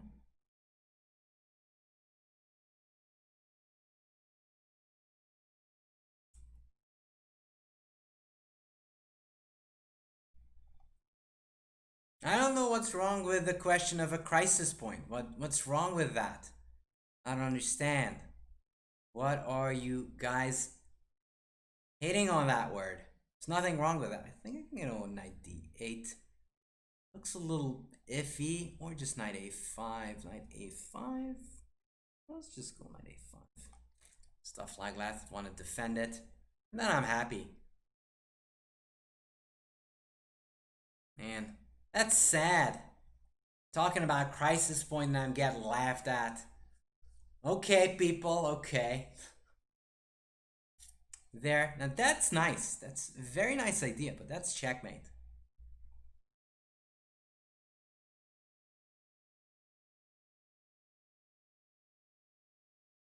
By the way, that's a good question. Zurvan has a good point. Ray, what do you think of the 9-year-old getting 54 in 3-minute puzzle rush? Also, the other question that I have is this. Have you ever played Puzzle Battle with Tani? Oh, is that the same young kid? Were you referring to Tani, Zurvan? You've played Tani? So describe to me the experience. How close was it? All right, let's do some more Berserkovich. All right, e5. Why not? Why not? Knight f6. Hello, Billy Vane. What's up? What is up? e4. Ooh. Ooh. That's ugly. That is fugly.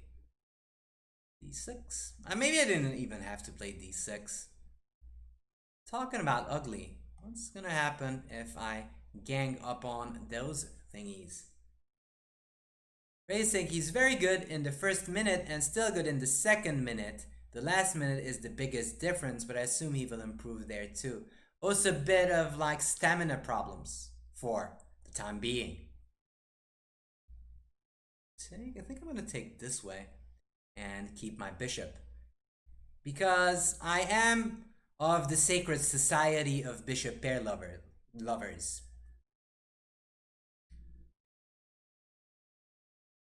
So what was the score you had against him? There, I think I'm gonna chill on h6, so there's no castling.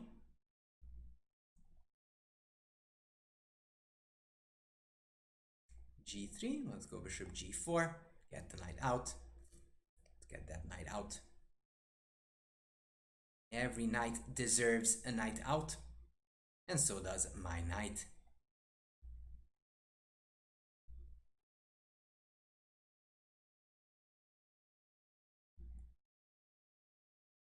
Deep in a tutoring session, always castle, my people, always castle. So he hadn't won so far. Okay, pretty good. Good stuff. I do remember I seen Hans play against Tani, and Tani beat him in puzzle battle. Knight c2 is nasty.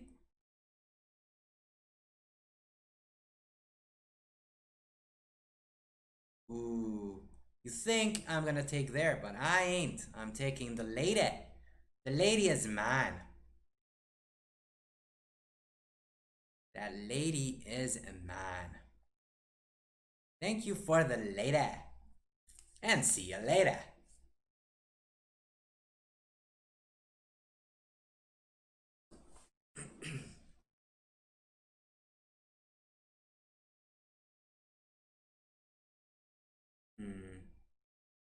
By the way, I know you're playing in the US team in the Olympiad, this online Olympiad. How's that going for you, Ray? Tani is learning fast. Yep, Zorban. He beat Danya. Yep, that's very nice. All right. Opponent has vitamin. That's good. Okay. Let's go bishop c4. d4. You're going a bit of Urusov style.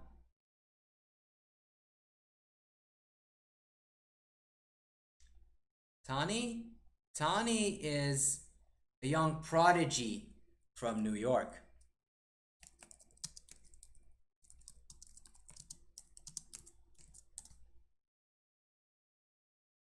In the playoffs, takes. Okay, I'll take this.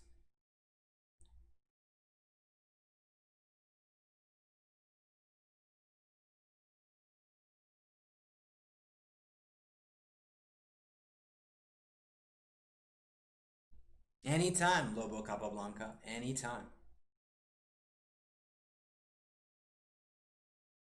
But I do think that Tani will need some good GM coaching. Some good GM coaching will be needed. There, knight c3. Because it's one thing to be talented, but getting the second level is the toughest.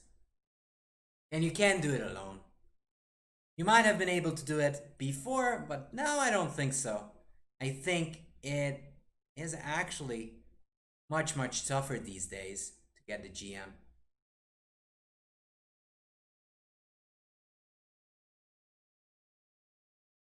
Why doesn't Ray coach Tani? That is a question straight up to Ray. I don't know.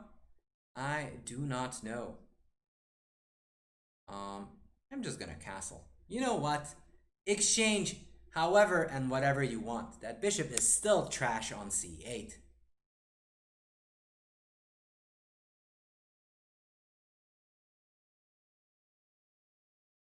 Well, why should people coach in general? I don't know. Some people like working with young phenoms. Like, if they would ask me to do it, I wouldn't mind. Like, it's basically a challenge for me too. I like these ideas. I think coaching is a good thing, and it's not always about food and money. I know most people these days only care about food and money, but hey, there's other things than that. Good job, you broke 1700 on puzzles. Good job, Billy Vane.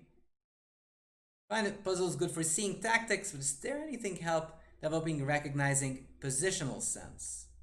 Um, it's difficult.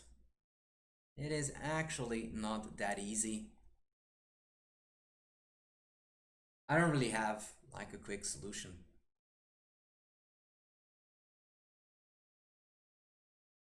There, bishop d6. I'm gonna go queen h5. This black is still passive. Why would I help?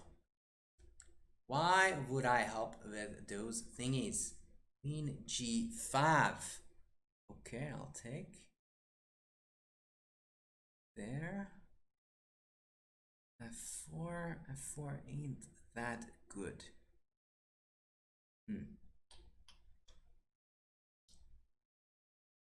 Stick. Let's start pushing the f-pawn.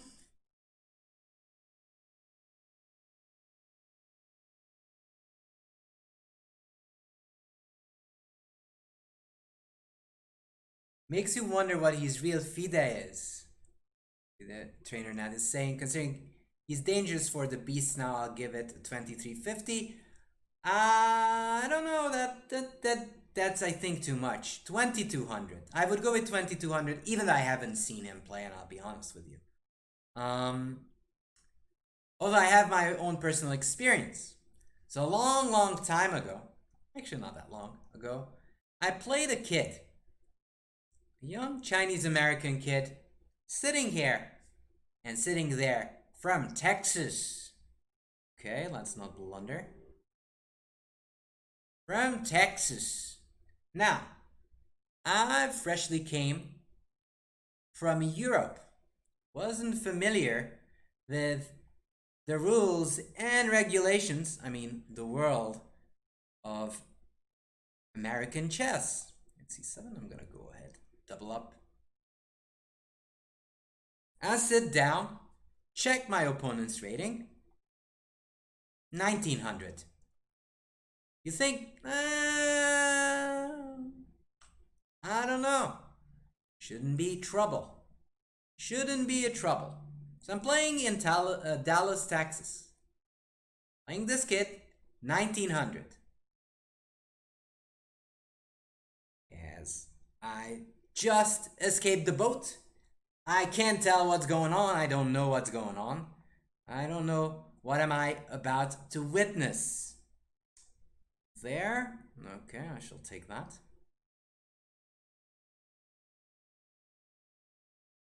And I lose without any chance. 0 chance. 0% chance. Got destroyed. Demolished from the board. And plays a fantastic positional masterpiece. Can you guys guess who I was playing?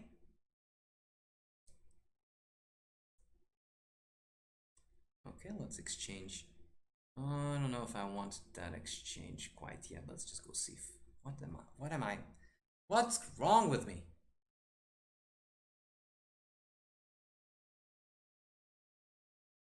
I'll give you guys some options.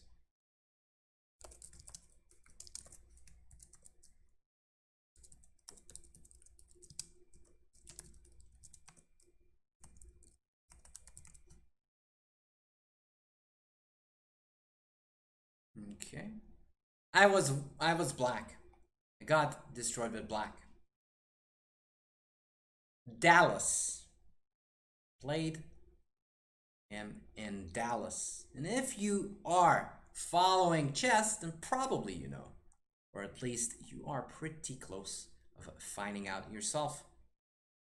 Alright, let's go here and just gobble some pawns. Ooh, that is an invitation. I can't refuse. That's the endgame that I want. Whoa, Billy Vane, thank you so much for the $5 dono. And it's too small for me to read. Wish I could read it, so I can't. There, let's bring the king. But again, thank you so much. Yeah, I meant Darwin Young there. Yes, Ruby. There, king d4. Up, up, and away. We're going that way. a3, b4. Always play on the side where you have the majority. My king is sprinting up there. No, it's not that. It's just, for some reason, I just don't see the message. Anyways, how about I get that extra pawn on this side of the board? What are you gonna do about it, brother?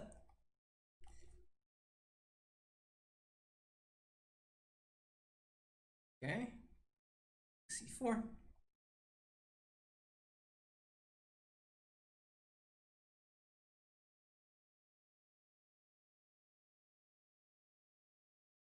And we're going to waltz to the other side. Exactement the other side. There, king b5. I shall collect that too. And it is indeed Jeffrey. Can you guys guess what was his rating, the USCF rating?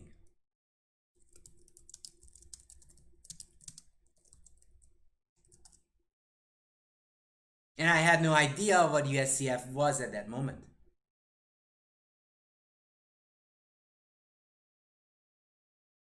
You're guessing 2200. No. 2100? No. 2550? No.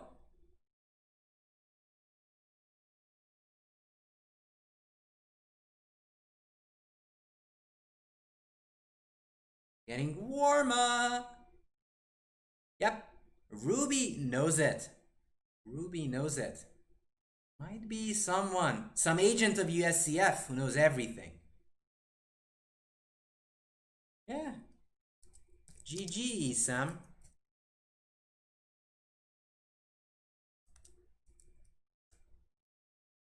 So it was 2400.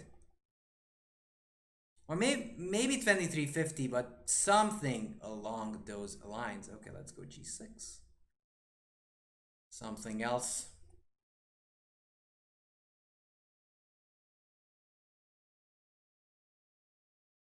Now, I do think that was very close, that rating.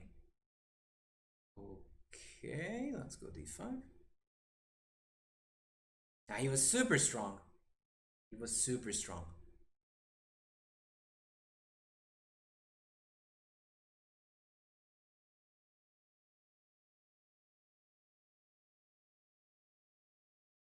e5.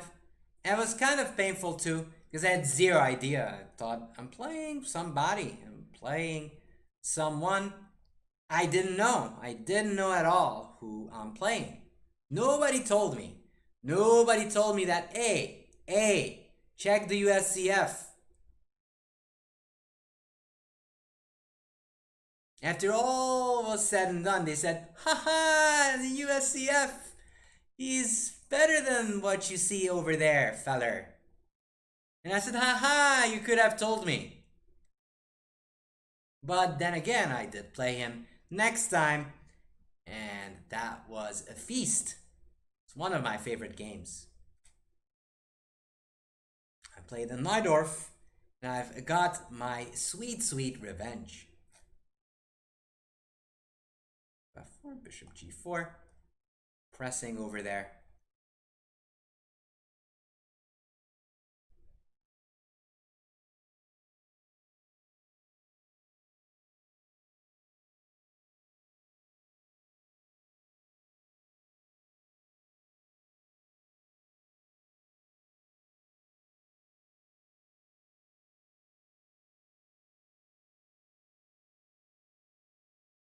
So, but obviously he became even more stronger these days. I think he's also part of the team if I'm correct. And I'm pretty sure I'm correct.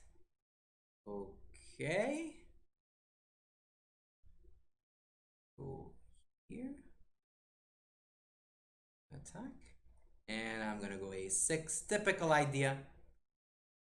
You are getting rid of this bishop. And then I want to encircle that pawn.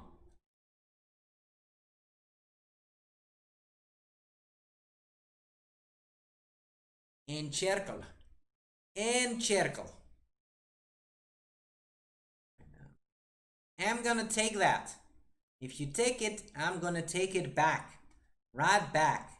You give it back to me. You do so immediately. Immediately? Immediately? I don't know. One or the other or something. By the way, I haven't been following Mr. Shanklin. What's his rating right now? Does anybody know? I don't remember, honestly. I wish I did. But I don't know at all. I do not know.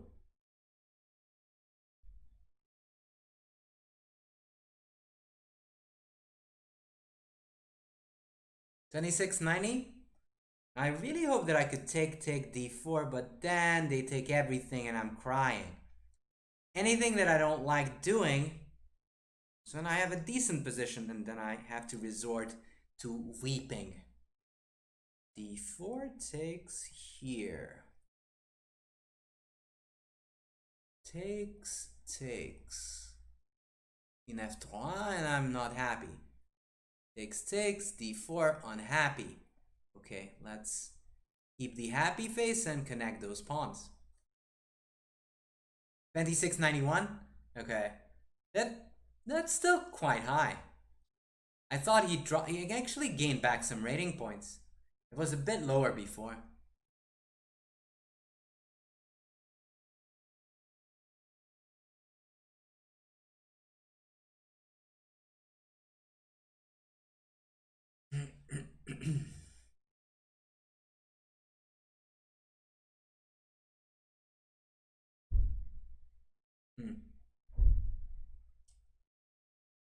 But I guess the tragedy is more for Sam Sevian. Because Sevian was on the surge. But this pandemic definitely put a spanner in the works. Which is sad. It is sad. It definitely is sad for many players. Oh, that's one of the things. Talking about upcoming talents. Ray, I wanted to ask you, specifically you. So let's say they organize a closed online event for GM norms or IM norms. Do you think it would be a great idea to give people titles that way? And honestly, I'll give you my opinion. I'm fine with it, but I would make it temporary. But that's my point. What is your take? Also, chat, if you have an opinion, the floor is yours, people. The floor is yours.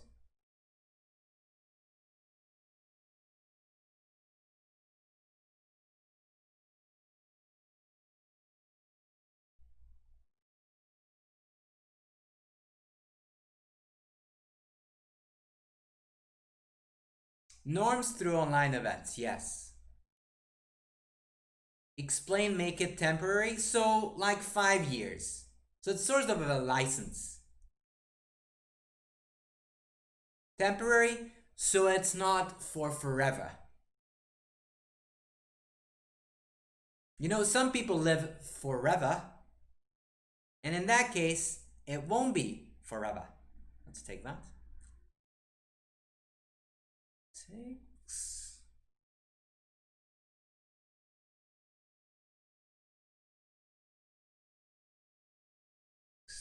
Can take it there maybe.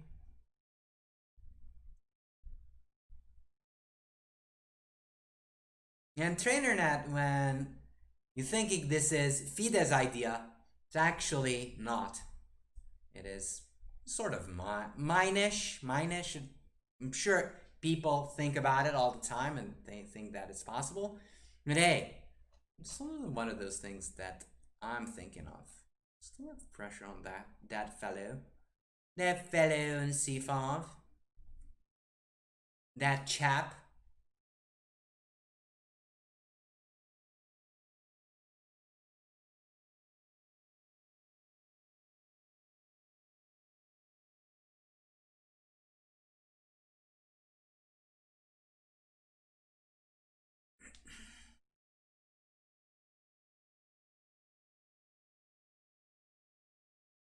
Does it count for rating too? No, I would. Well, it's kind of your choice. I don't think it matters. Or is it temporary rating also? Well, that'd be hilarious, but that would be too confusing, I think. Temporary rating. That would be funny. That would be extremely hilarious. King takes e2. Oh mein Gott. What? Here. Why do that? I just take this. Takes. Alright, so I can go there. Just press.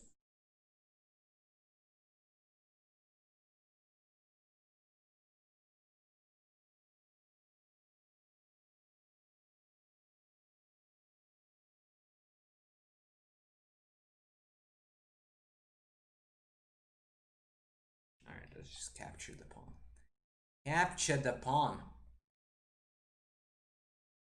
2,700 players suddenly becomes 2,550. Yeah. There I could take.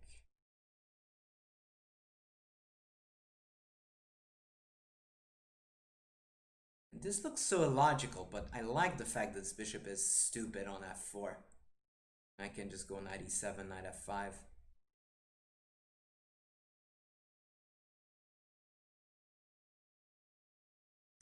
Okay, f6. Nah. Just let's develop. Logistics seems to be a bit tough, but it's not. It's a nice idea, says Krishna, given how so many young talents' career is in a terrible pause. Exactly my point.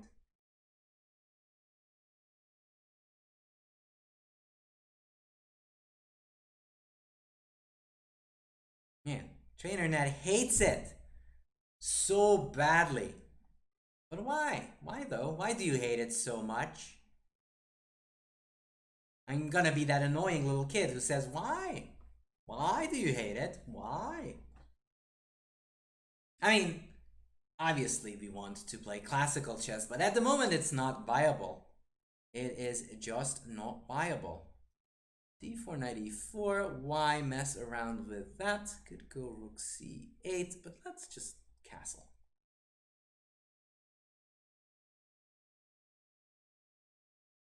Yeah, I mean, traveling is a big deal.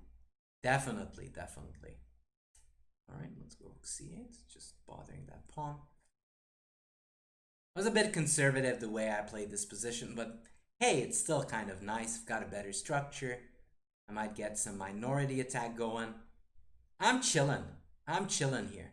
Straight up chilling.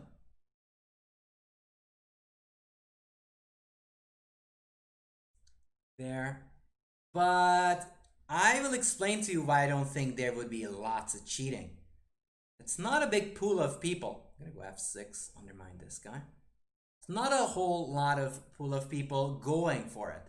So let's say there's like a 10-player round robin. Or 11. We'll make it 11. So there's 3-4 of them are titled, and there's only like 3 guys going for the norm. X takes.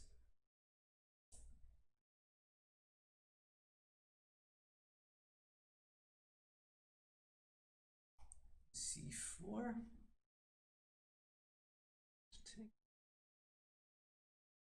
So, I know some people might try to cheat, but hey, that will not be easy, and it's quite obvious who's trying to cheat. Okay, I could take.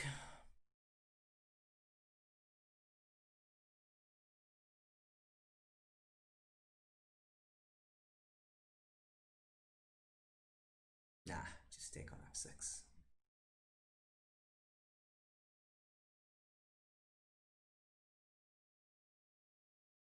who can organize this event? It's not for me to decide. It really depends whoever wants to organize it. Like, I don't care. Bishop g5. Let's ask that rook where the dance is going to be.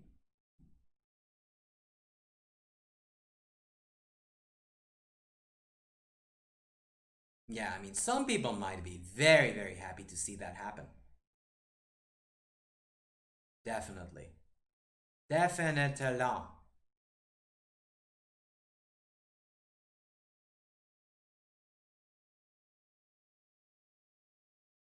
Saying there will be all kind of cynics, but as it seems in chess, who gives a hoot about anyone else when we can make our lives more seamless and uninterrupted? Yeah, definitely something what you want to do. Look, and in fact, look, at the end of the day, if that helps these young kids actually get a chance to show that they're capable of getting a title, I think it was worth it. Even if it's temporary. So if, let's say, it's for 1 year, at the end of the day, it still does work. Because they showed to themselves that they were capable and they're capable of getting there. Okay, rook e2. I might just doubleino. I don't want to exchange yet. Got a massive bishop on g5. I'm gonna exchange. I ain't gonna exchange. We have 7.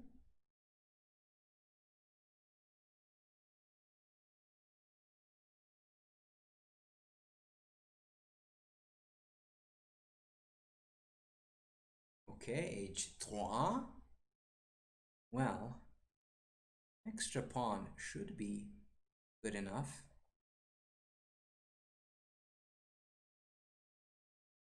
Takes. Okay. You can also go for the endgame. That's fine with moi. E4 then there. Okay. C2. G4. 4. C3. I'm gonna collect some stuff on the other side. Alright. Alrighty. Alrighty. Let's create a passa. Passarino. There, I'll take. Takes. Fine wine.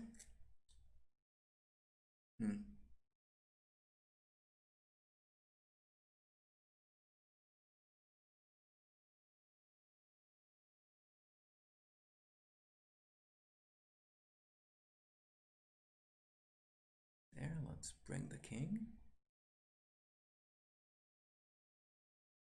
Let's cut off the king.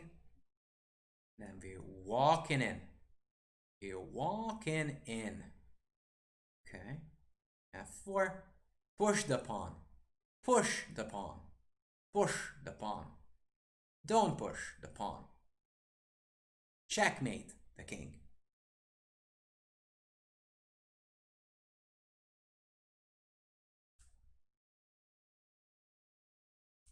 No, like when you're up in a position, you do not need to do anything. You don't have to rush. You can just chill. Just chill out. Wait for your time to shine. That's it. That's what you want to do. Just chill out. Relax. There's no need to worry. Been playing the Portuguese, yes, Killer Stapler. What's up? What's up, Sayefi? They think I'm better in tactical positions or strategical ones. I would be hard pressed to tell myself. You know, whenever you think about yourself, it's difficult to tell what's going on. What's up, Sayefi? Good to see you. All right.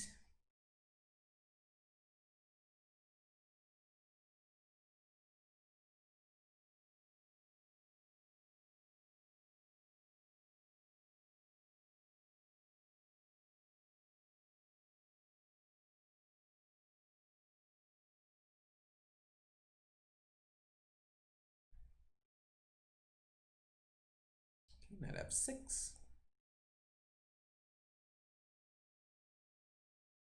Alright, I shall take that pawn.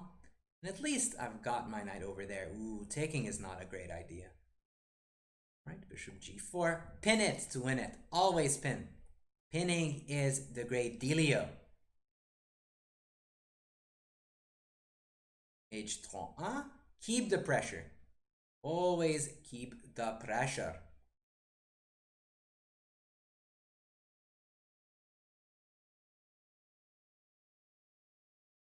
Okay, e5. Just get the center. And that d4 is a bit too late. I already have plenty of guys ready to pounce if that is played. And I don't want that to happen.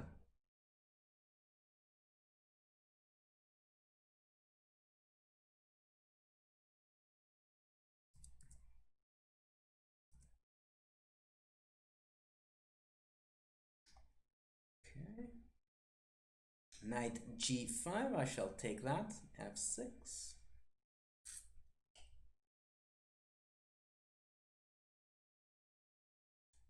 Knight e4, let's just develop. Sometimes communications is what matters most. If your pieces can talk to each other, you're on the right direction. All right. No politicking going on. We are here for chess, so I would love to see that respected. Okay, let's go rook f8. That will be useful later on.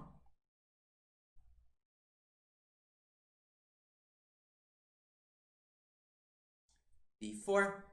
Let's go f4, f5. Also, I'm kind of killing off that bishop.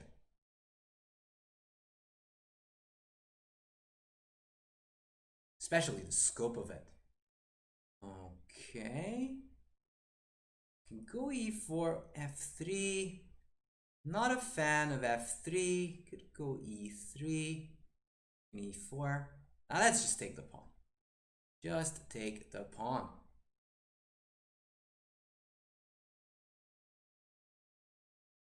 There. f3. f3. No. Bishop d6. And notice that pawn actually functions really well. It takes away most of the squares for that knight and also from that bishop. Over there. Okay. Can give that check. You are fine with that. You can do so.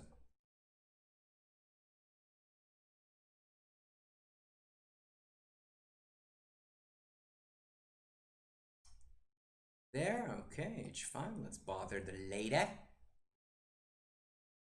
Let's bother that lady.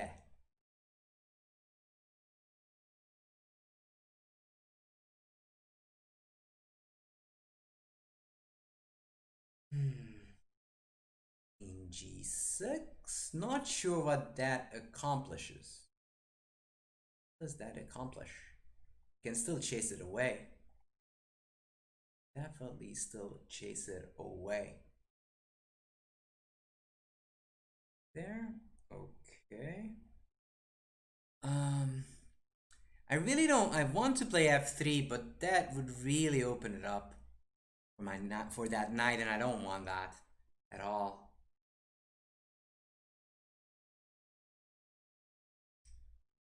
There, man, it's keeping it closed. I thought that wouldn't be possible, but it's getting more and more possible. Might just go ahead and hunt down that pawn. Might just hunt it down.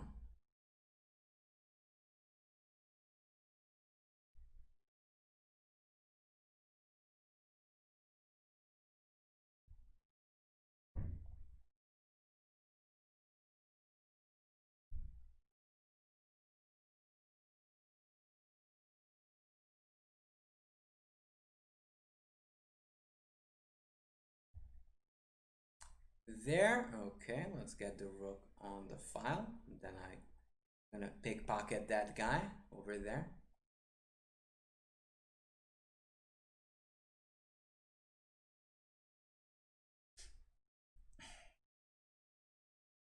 And even though I'm dominating, it just takes time to wrap it up in this case. There. Okay. Let's head up on the F file.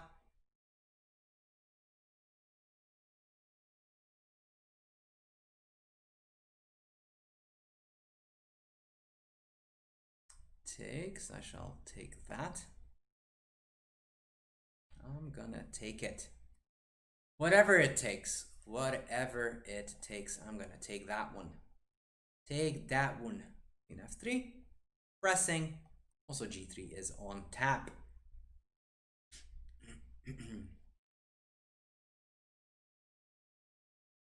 That is indeed a fork. However, G3, and this is a mate, and Rook H4 is a mate. Both is a problem. Now, if Rook H4, once the knight moves, Queen H2 is checkmate.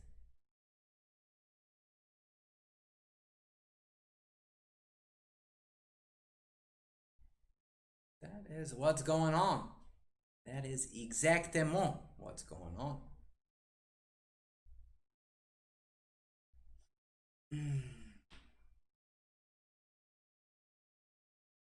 By the way, apart from chess, what do you guys play in your spare time? Me, I do a bit of Valorant. Not fantastic, but it's pretty good. It's fun doing so. What about you all?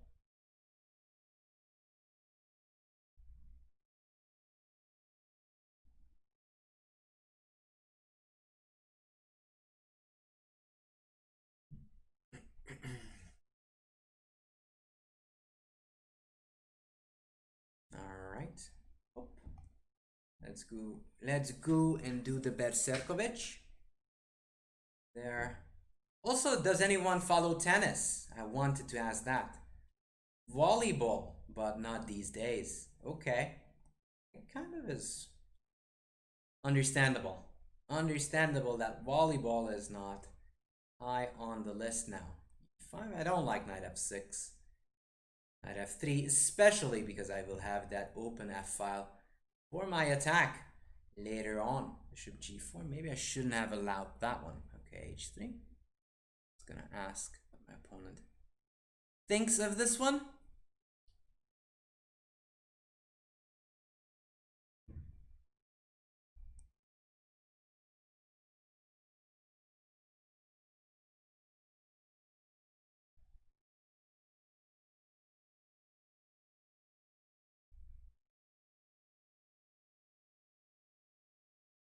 Bishop h5. But in this case, I am tempted to play e6 and just ruin the structure. Not following tennis anymore. Wow. Those are strong and harsh words. So why my opponent king is stuck? I don't really think it'd be wise for me to do the same. I should just castle and chill. Why Viva la Portugal? Because there's a Portuguese variation over there, which I've been playing this whole stream. That's why it's Viva la Portugal. Hello, Metro. How are you?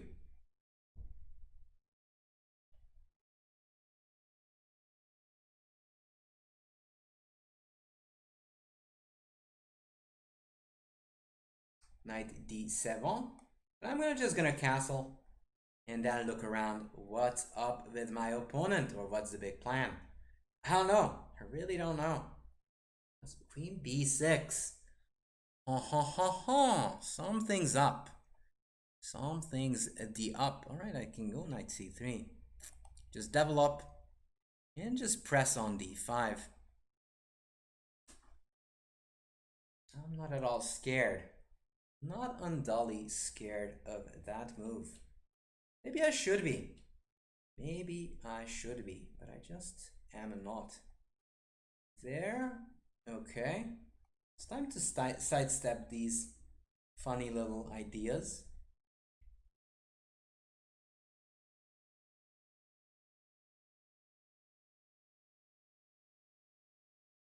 therefore king h1.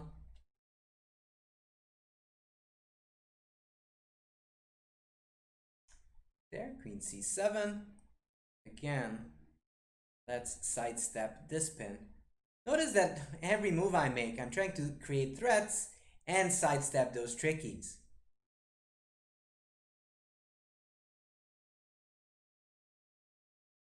That's what I want. That's what I'm doing. Takes, I shall take it back. Last thing is to get this guy out so my rook and queen can communicate. Communication is key in relationships and on the chessboard. Both is crucial. Okay.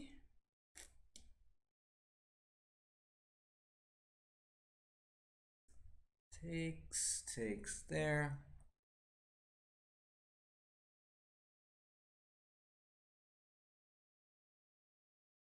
I'm just gonna develop slowly, quietly, silently. Just getting my rook in. I could have gone bishop g5, but I didn't feel like a hero. Felt like this should be good or fine or what have you. Okay, I will take that pawn. Defended. Das ist ein defended.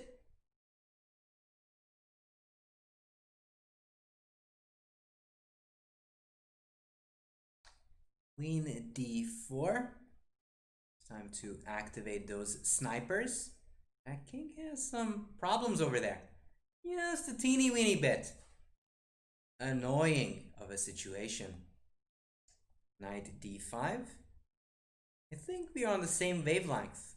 However, yes, this is checkmate. I guess this is goodbye. c3.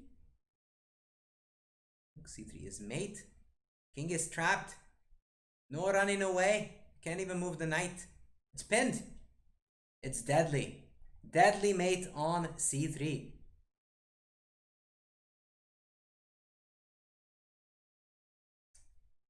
All right, good. Good.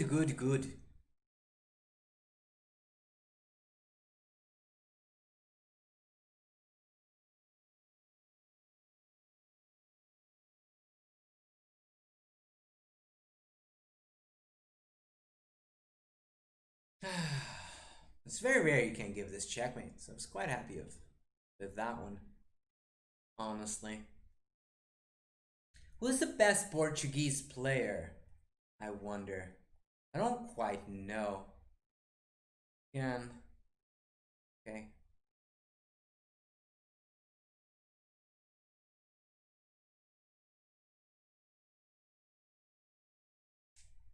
There. Okay. c6. Gallego? Yeah, it could be Gallego. Yeah, Gallego Luis, I think.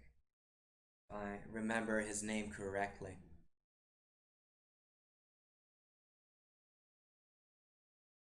I think Spraget also lives there. g3? What if I play d5? Takes, alright. There.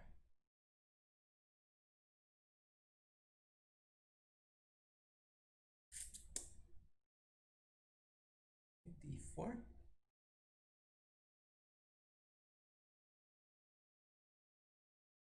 Just grabbing as much space as I virtually can.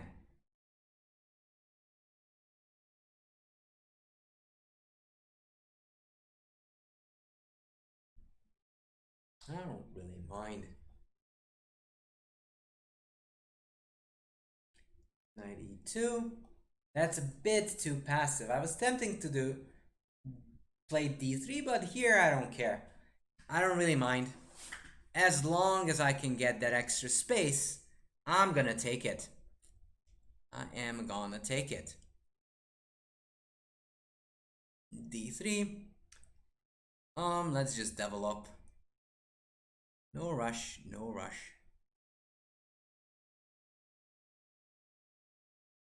There, okay.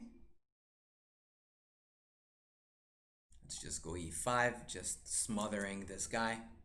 Can't go anywhere. That's good. Now, I mean, Kevin Spraguet is actually a legend. He's a Canadian player, if I am correct. Let's develop. Can't hurt. Developing pieces cannot hurt too bad. They can, but usually they don't. F4. F4. Okay. Let's centralize.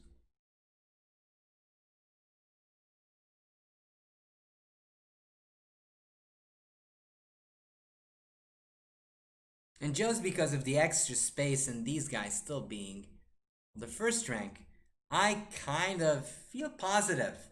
The fact that I'm just a bit better. Just a teeny bit better.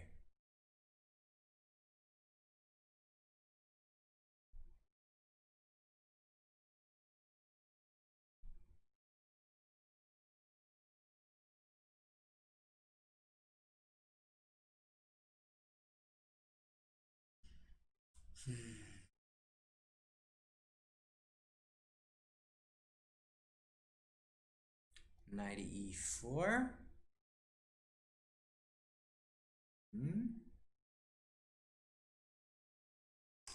I don't think that actually sets up too many ideas. I should just get my rook to c8.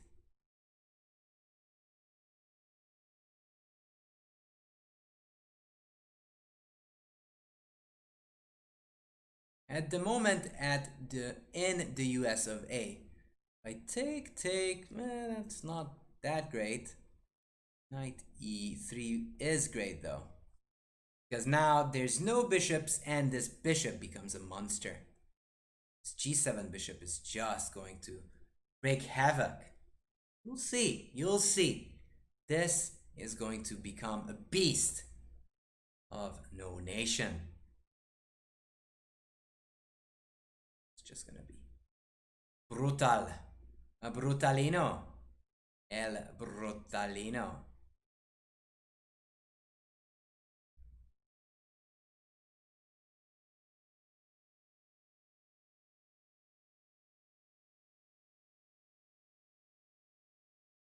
And even though that knight is good, and that was sort of a great maneuver by my esteemed opponent, however, at the end of the day, you still want to have bishops versus knights.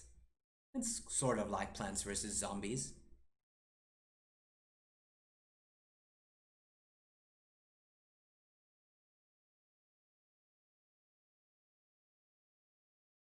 Okay, Queen b3 A. Okay, we're trying to conjure up some play. I don't know if that's gonna happen. G4 then probably takes. Probably.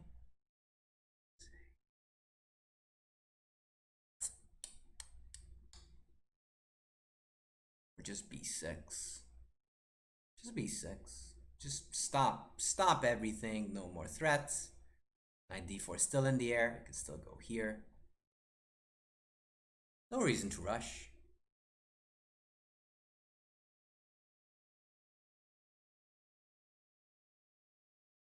Okay, bishop g4. Pressing it.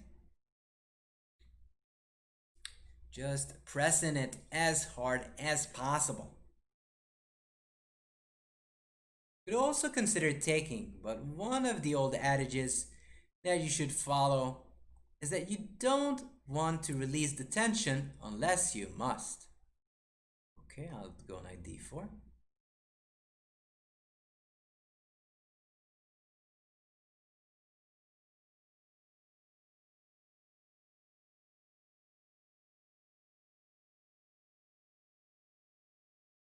That's sort of nasty also. That's a big target.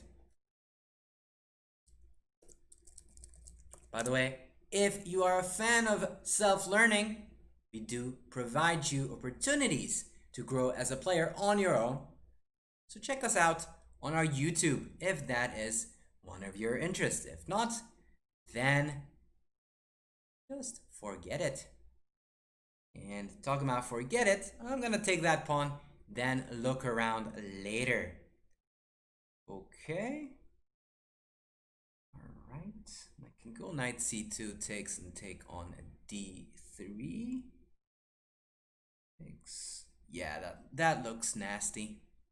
That looks nasty. I was even considering knight f3, going for the mate, but sometimes an exchange is just enough. Flavia Sosa. Wanna check it out? Sure thing.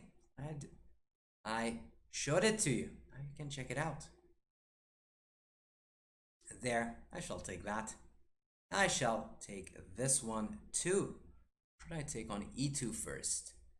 Takes. Yeah, I'm taking there and taking there. So when you have that extra exchange, so rook for a knight or bishop, doesn't matter, it makes sense to exchange because the less pieces, the more likely that your advantage will show. Okay, I could even take on a d3. Takes there. All right, let's just take it. Why complicate it?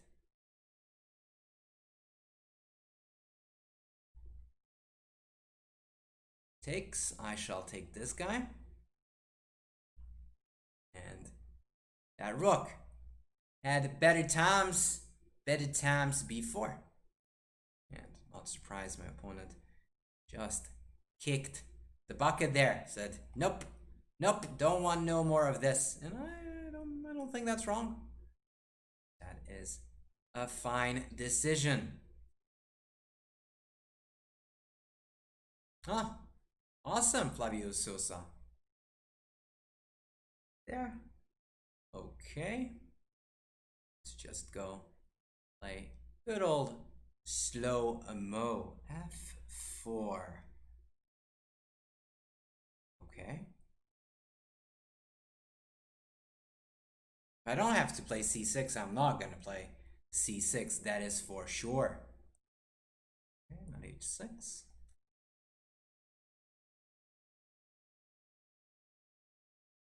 That is for sure. Knight f3. Okay. Bishop g4. However, I do give up the bishop in that case.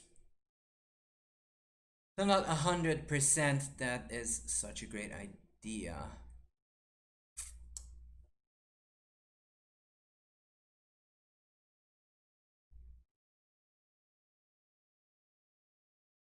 Alright, first off, let's castle. King safety can't hurt. Bishop d3. Now that sort of invites me to play c5, which I wanted to do. I do want to undermine that d pawn if I get the chance.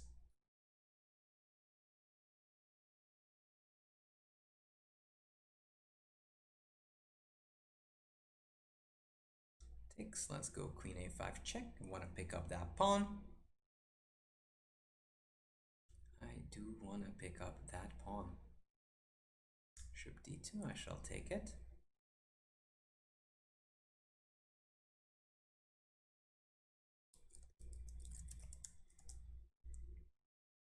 Knight c3. Knight c6 and my queen is trapped. So that's a no-no. I shouldn't do that. Bishop f5 makes sense. I want to get rid of that bishop. That would be an even better trade. So in that case, my knight would get in the game. Queen e2. Okay, let's take. Takes. e6. Now that's stabilized. We're still fighting over these squares. Castles. Knight g4, knight f2.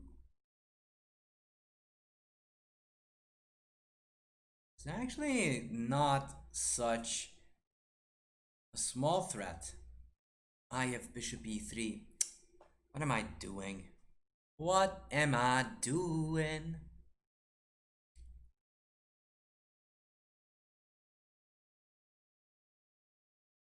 d4. No, that ain't great. That ain't great. Exchange.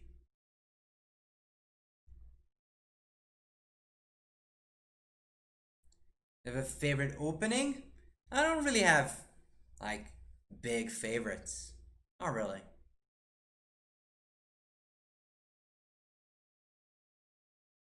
I couldn't go knight f2 because bishop e3.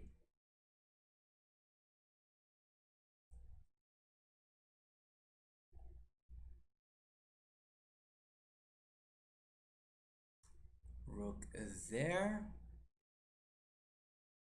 Okay. Gonna go knight c6. Just develop. Just develop silently.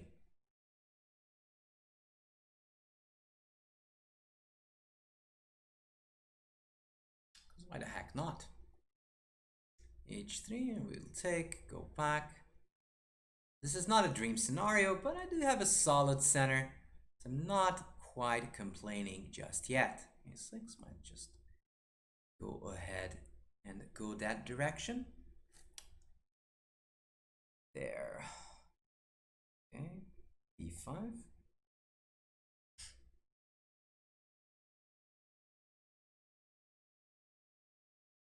Catalan is completely a legitimate opening.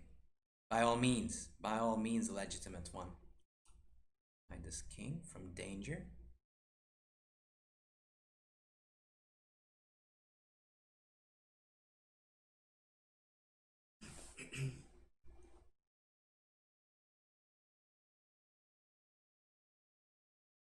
b1 there. All right, I go f6, takes.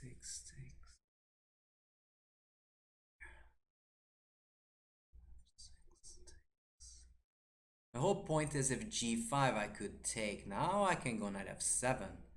Guard from that, and my knight is finally going towards a game. And it's not just suffering on that square.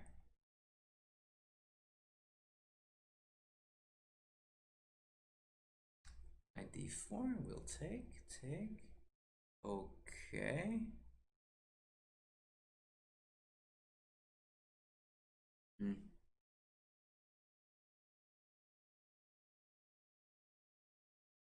Going towards e4. Towards that crucial little square. Why king h8? A lot of times they were f5s and I didn't want that. I'm gonna go knight e4, just blocking, and now no longer it's easy that easy to attack that guy. There, okay. Why is this still not so easy?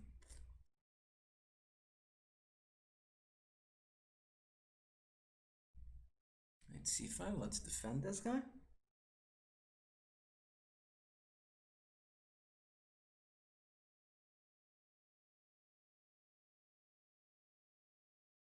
Rook there. Man. Ain't easy. e8.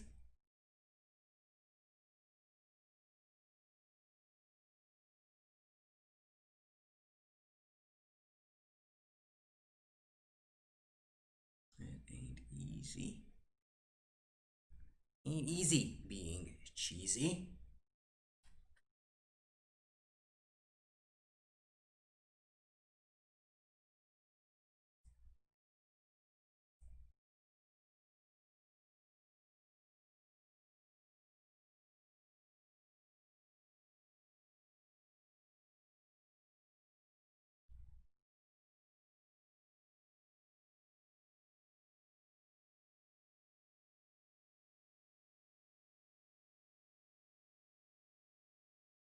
Still a very tricky position, honestly.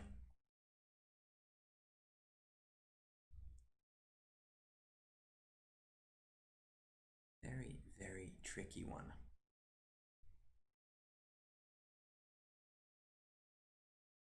So the main dilemma is the f and e pawn. kind of trading off, and we're sort of both calculating who's favoring whom and how. That's kind of the big question. Takes. Okay, now to decide which way to go. Takes, take. What knight takes? I don't like that.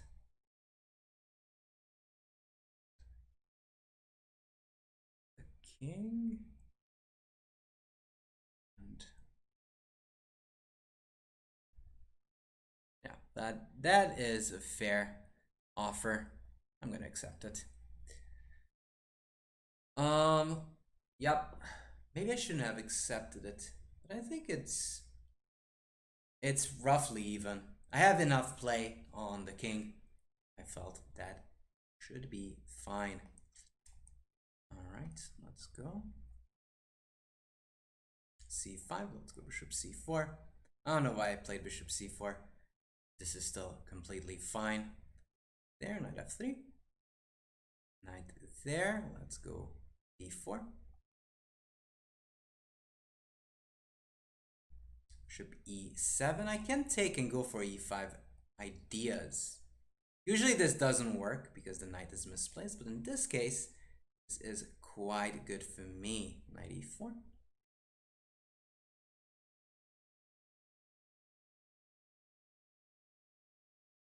There, let's castle. And I have very much, a lot of control over that square.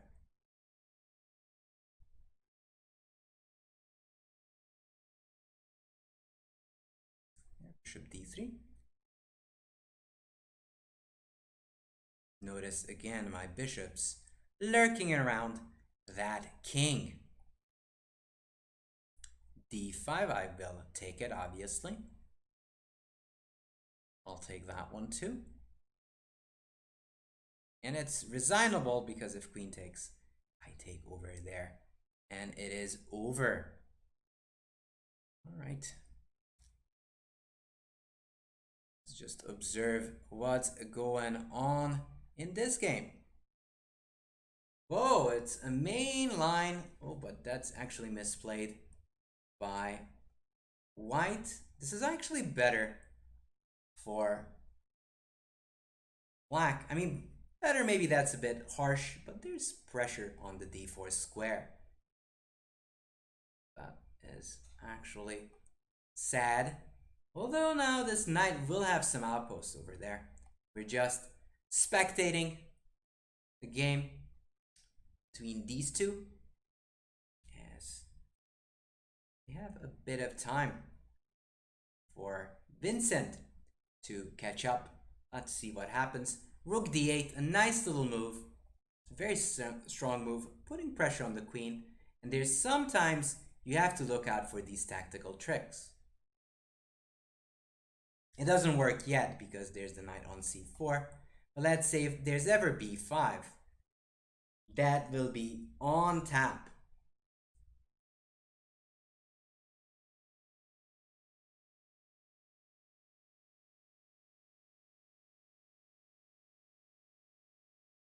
Definitely on tap. White is thinking probably moving the queen away would be great.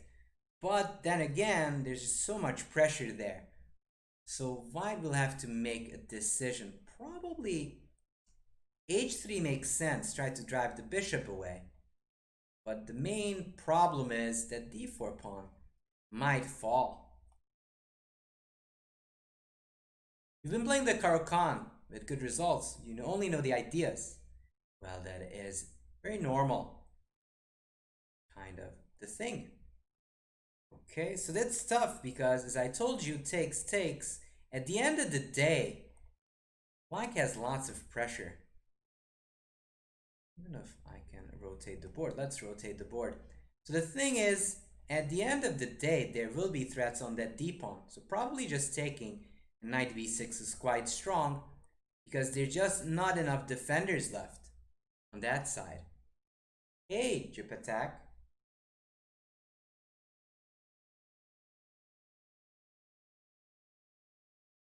Knight b6. Yeah, and the sad part for white is you can't go knight d6 because I captured. Yep. Been doing some Portuguese stream. Jip attack. Who knows theory? Well, theory is created. Alright, so now there are some hope against those pawns. So if anything, white can hope to target them pawns.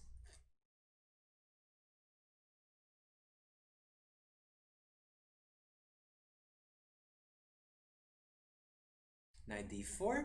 And these are double-edged. Sometimes it's better just to go and castle. Knight d4. Wonder what's going to be played here.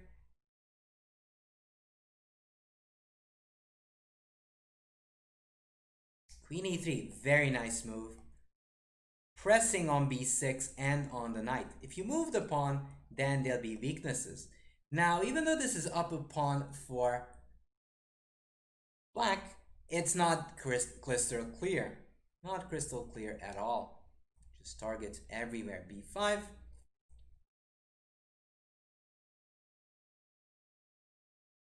In c3. Takes, rook d8. That is the method to play these positions. You exchange off those pieces. I had a Grandmaster coach, an international master, and a Grandmaster one. Alright, that's just a joke. It's mate. And we won! We won! We won the battle. We won. We came back out of nowhere. From some horrid games to straight up top. Hooray, hooray, hooray. I'm happy. I'm glad to have gone this far. Awesome.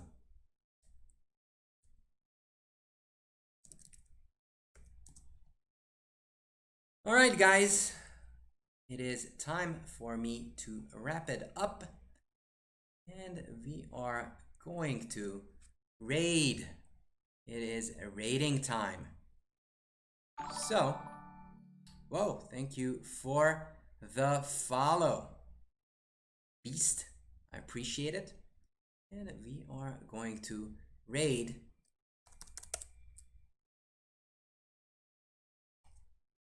Nemsko. So hope you guys had a good old time over here. Hope you had fun. And if you did, never forget to check us out, because that's how we grow. That's how we get ever so bigger. And such and such. Again, never give up. Always go forwards and upwards. Never downwards. Forwards. That direction. Right? That direction. Pretty sure it's that direction. Not the other way. Yeah, I'm pretty sure that's the way to go. Anyways, I was glad to tell you guys a bit of Korchnoi stories. You might get some stories if you're acting well in the future. With that, I am out. See you later, guys.